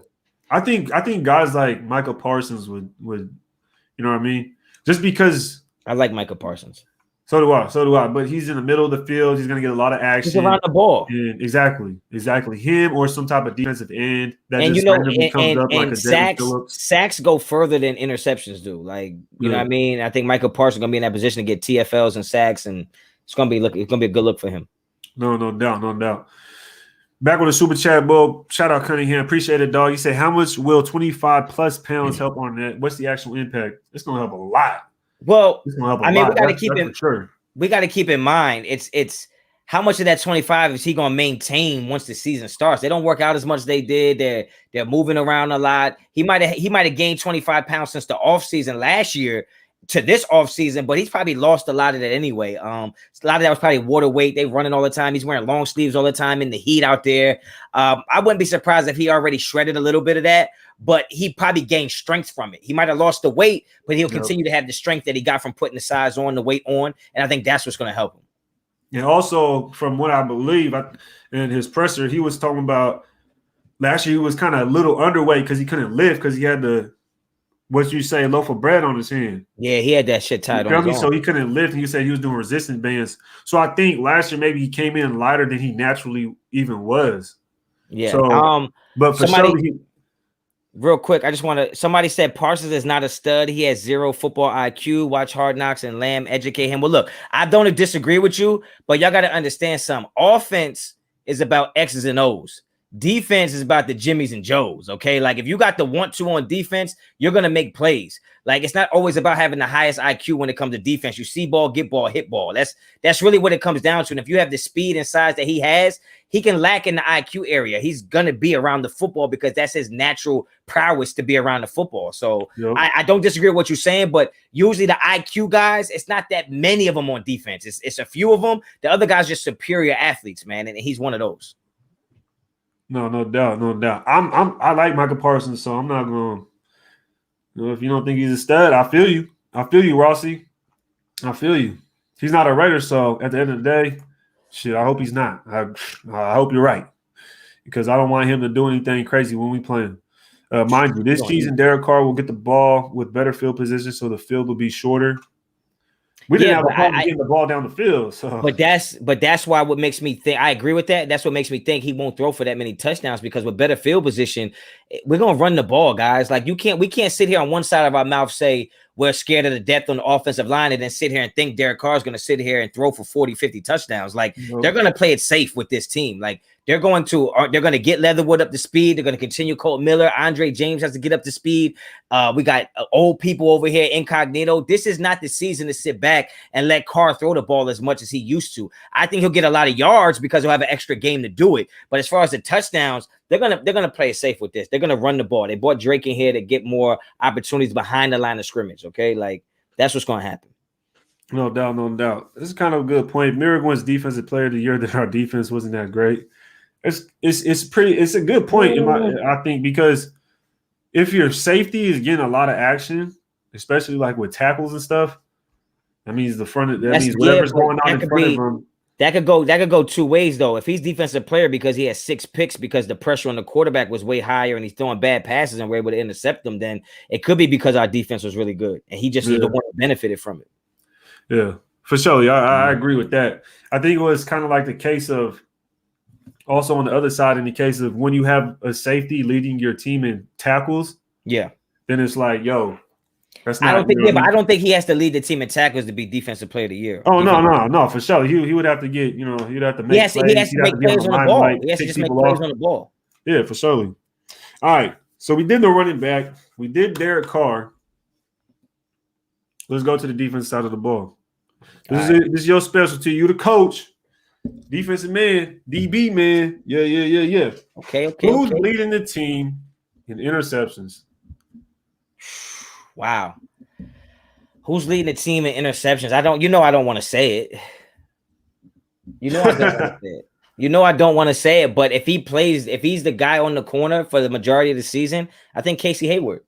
Okay. Because I think he's going to have more opportunities on the ball because I think he's going to guard the number 2s, and I think Trayvon Mullen is going to be hand fighting with everybody. He's so aggressive. I think that the other side of the field is going to get the attention. Yeah, we're getting some mirrors. Yeah, we're getting some mirrors, but okay, Mullen. I think it's going to be Hayward. Mullen. I mean, who gets the most? Who sneaks in with Hobbs? Out of all our DBs in their history, who has the most pass breakups? I don't even know, man. It's going to be Casey Hayward. Casey Hayward had like 8 pass breakups last year. Yeah, so he knows how to play on the ball, is what I'm saying. Yeah, for sure. He's a vet. He's been around. So he knows how to do it. He knows how to do his Dougie. He'll get it done. For sure. We get a bunch of different. We get some. All right, last question, y'all. Last question before we head out. And it's going to be the sack leader on the team. Who's going to be the sack leader on the defense, yo? That's easy. I'm going Yannick. Super easy. Super easy? How many? Yeah. Yo, actually, you didn't even say how many interceptions. So how many interceptions would you say? I think Casey Hayward would lead the defense if he had 4 picks. Okay. What are we doing on the sacks? On the sacks, I think it's going to be a committee. I think there are going to be a lot of guys with good numbers, but I think Yannick's going to have the most. I think it'll be double digits for sure. I think it'll be double digits for sure. I feel you. Farrell with 14. Sheesh, Mike. What's good, Mike Hawk? How you doing, boss? Okay, I see you. Calvin Clee with 8.5. Oh, now y'all just out here throwing out numbers. Now y'all just saying anybody for sure. All right, man. That's pretty much wraps it up. Go ahead and leave them with your record prediction for the year. Oh shit! Yeah, you're a sneaky motherfucker. Hey, look. Yeah. Look, it's all up here. It's all up here. Had that boy sleeping. Motherfucker. All right, so. I said, "Oh, motherfucker, eyes." All right, look. So my record prediction this year, and we can't go 10-7, right? Yes, sir. We can't do 10-7. You know we don't do 10s. Yo, Eric Delk, you already done messed up, and you can't count. 10-5. I guess we go forfeit. I guess we just say go play 2 of them bitches. Huh? Two of them things is crazy. Honestly, man. And I know people gonna hate it. I know they're gonna hate it. But if I can't go 10-7, fuck. I think this is a 9-18. I think this is a 9-18. 9-8. I think this is 9-8. But that's only because I can't go 10-7. 10-7 will be the benchmark for me. All right. But I wouldn't be surprised if we go 9-8. Anything less than 9, I will be surprised. Anything more than 11, I would be surprised. So 9-8. So Eric Delk, we got 17 games, boss. So you saying 10 and 17? You saying 10 and 17? So would you be surprised if we got 11 wins? I said no. I said 11. Anything more than 11. So anything more? Okay. Look, this is what I'm saying, guys. This is what I'm saying. This is what I'm saying. This on paper, theoretically, with the roster and everything we got, you could win 11 games.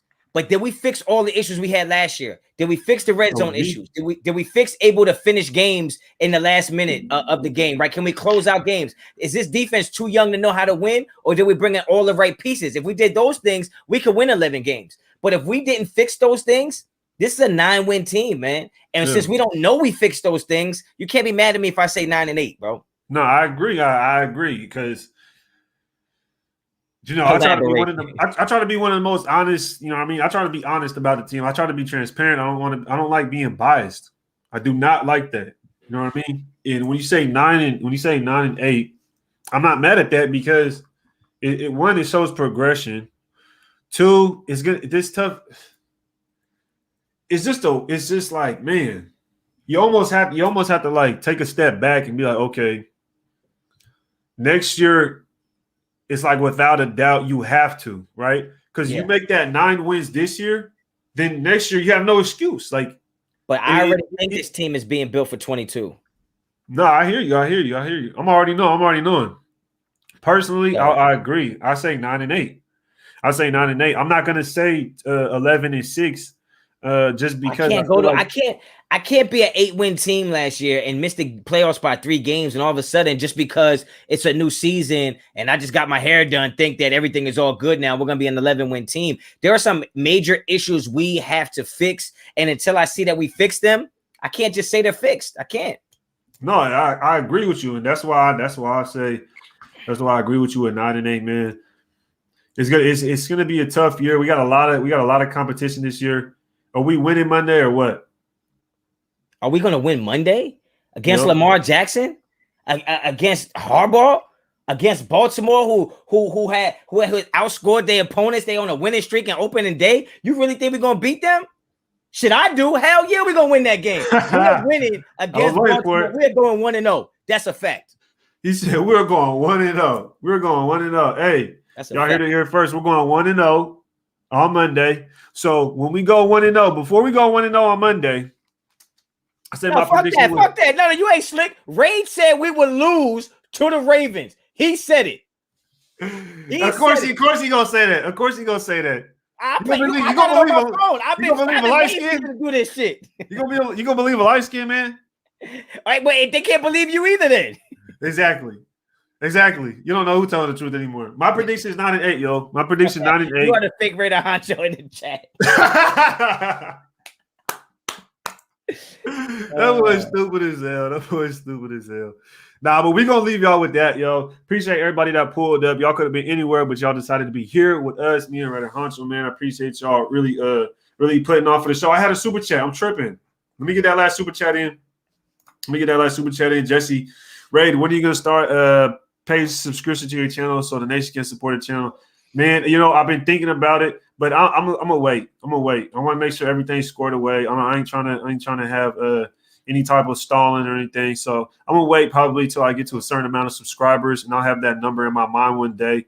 But right now, I'm not really tripping. I do plan on doing giveaways still because I know I did a giveaway in the past, some giveaways in the past, and I want to do it again because it was just fun. It really helped me interact with a lot of people also. So I'm gonna do one again. And appreciate the super chat, dog. But on that note, you heard Raider Honcho. He said we are starting off 1-0, but before we start off 1-0, you got to show up to the pregame show. Oh my God! On Monday Night Football. It's gonna be fire. It's gonna be the big. Make sure y'all there. You already know what it is. Appreciate everybody pulling up. Appreciate you pulling up, Honcho, man. You already know what it is. It's always love when you pull up. It's always lit when you pull up. So until next time, y'all. You already know what it is. Ready to take.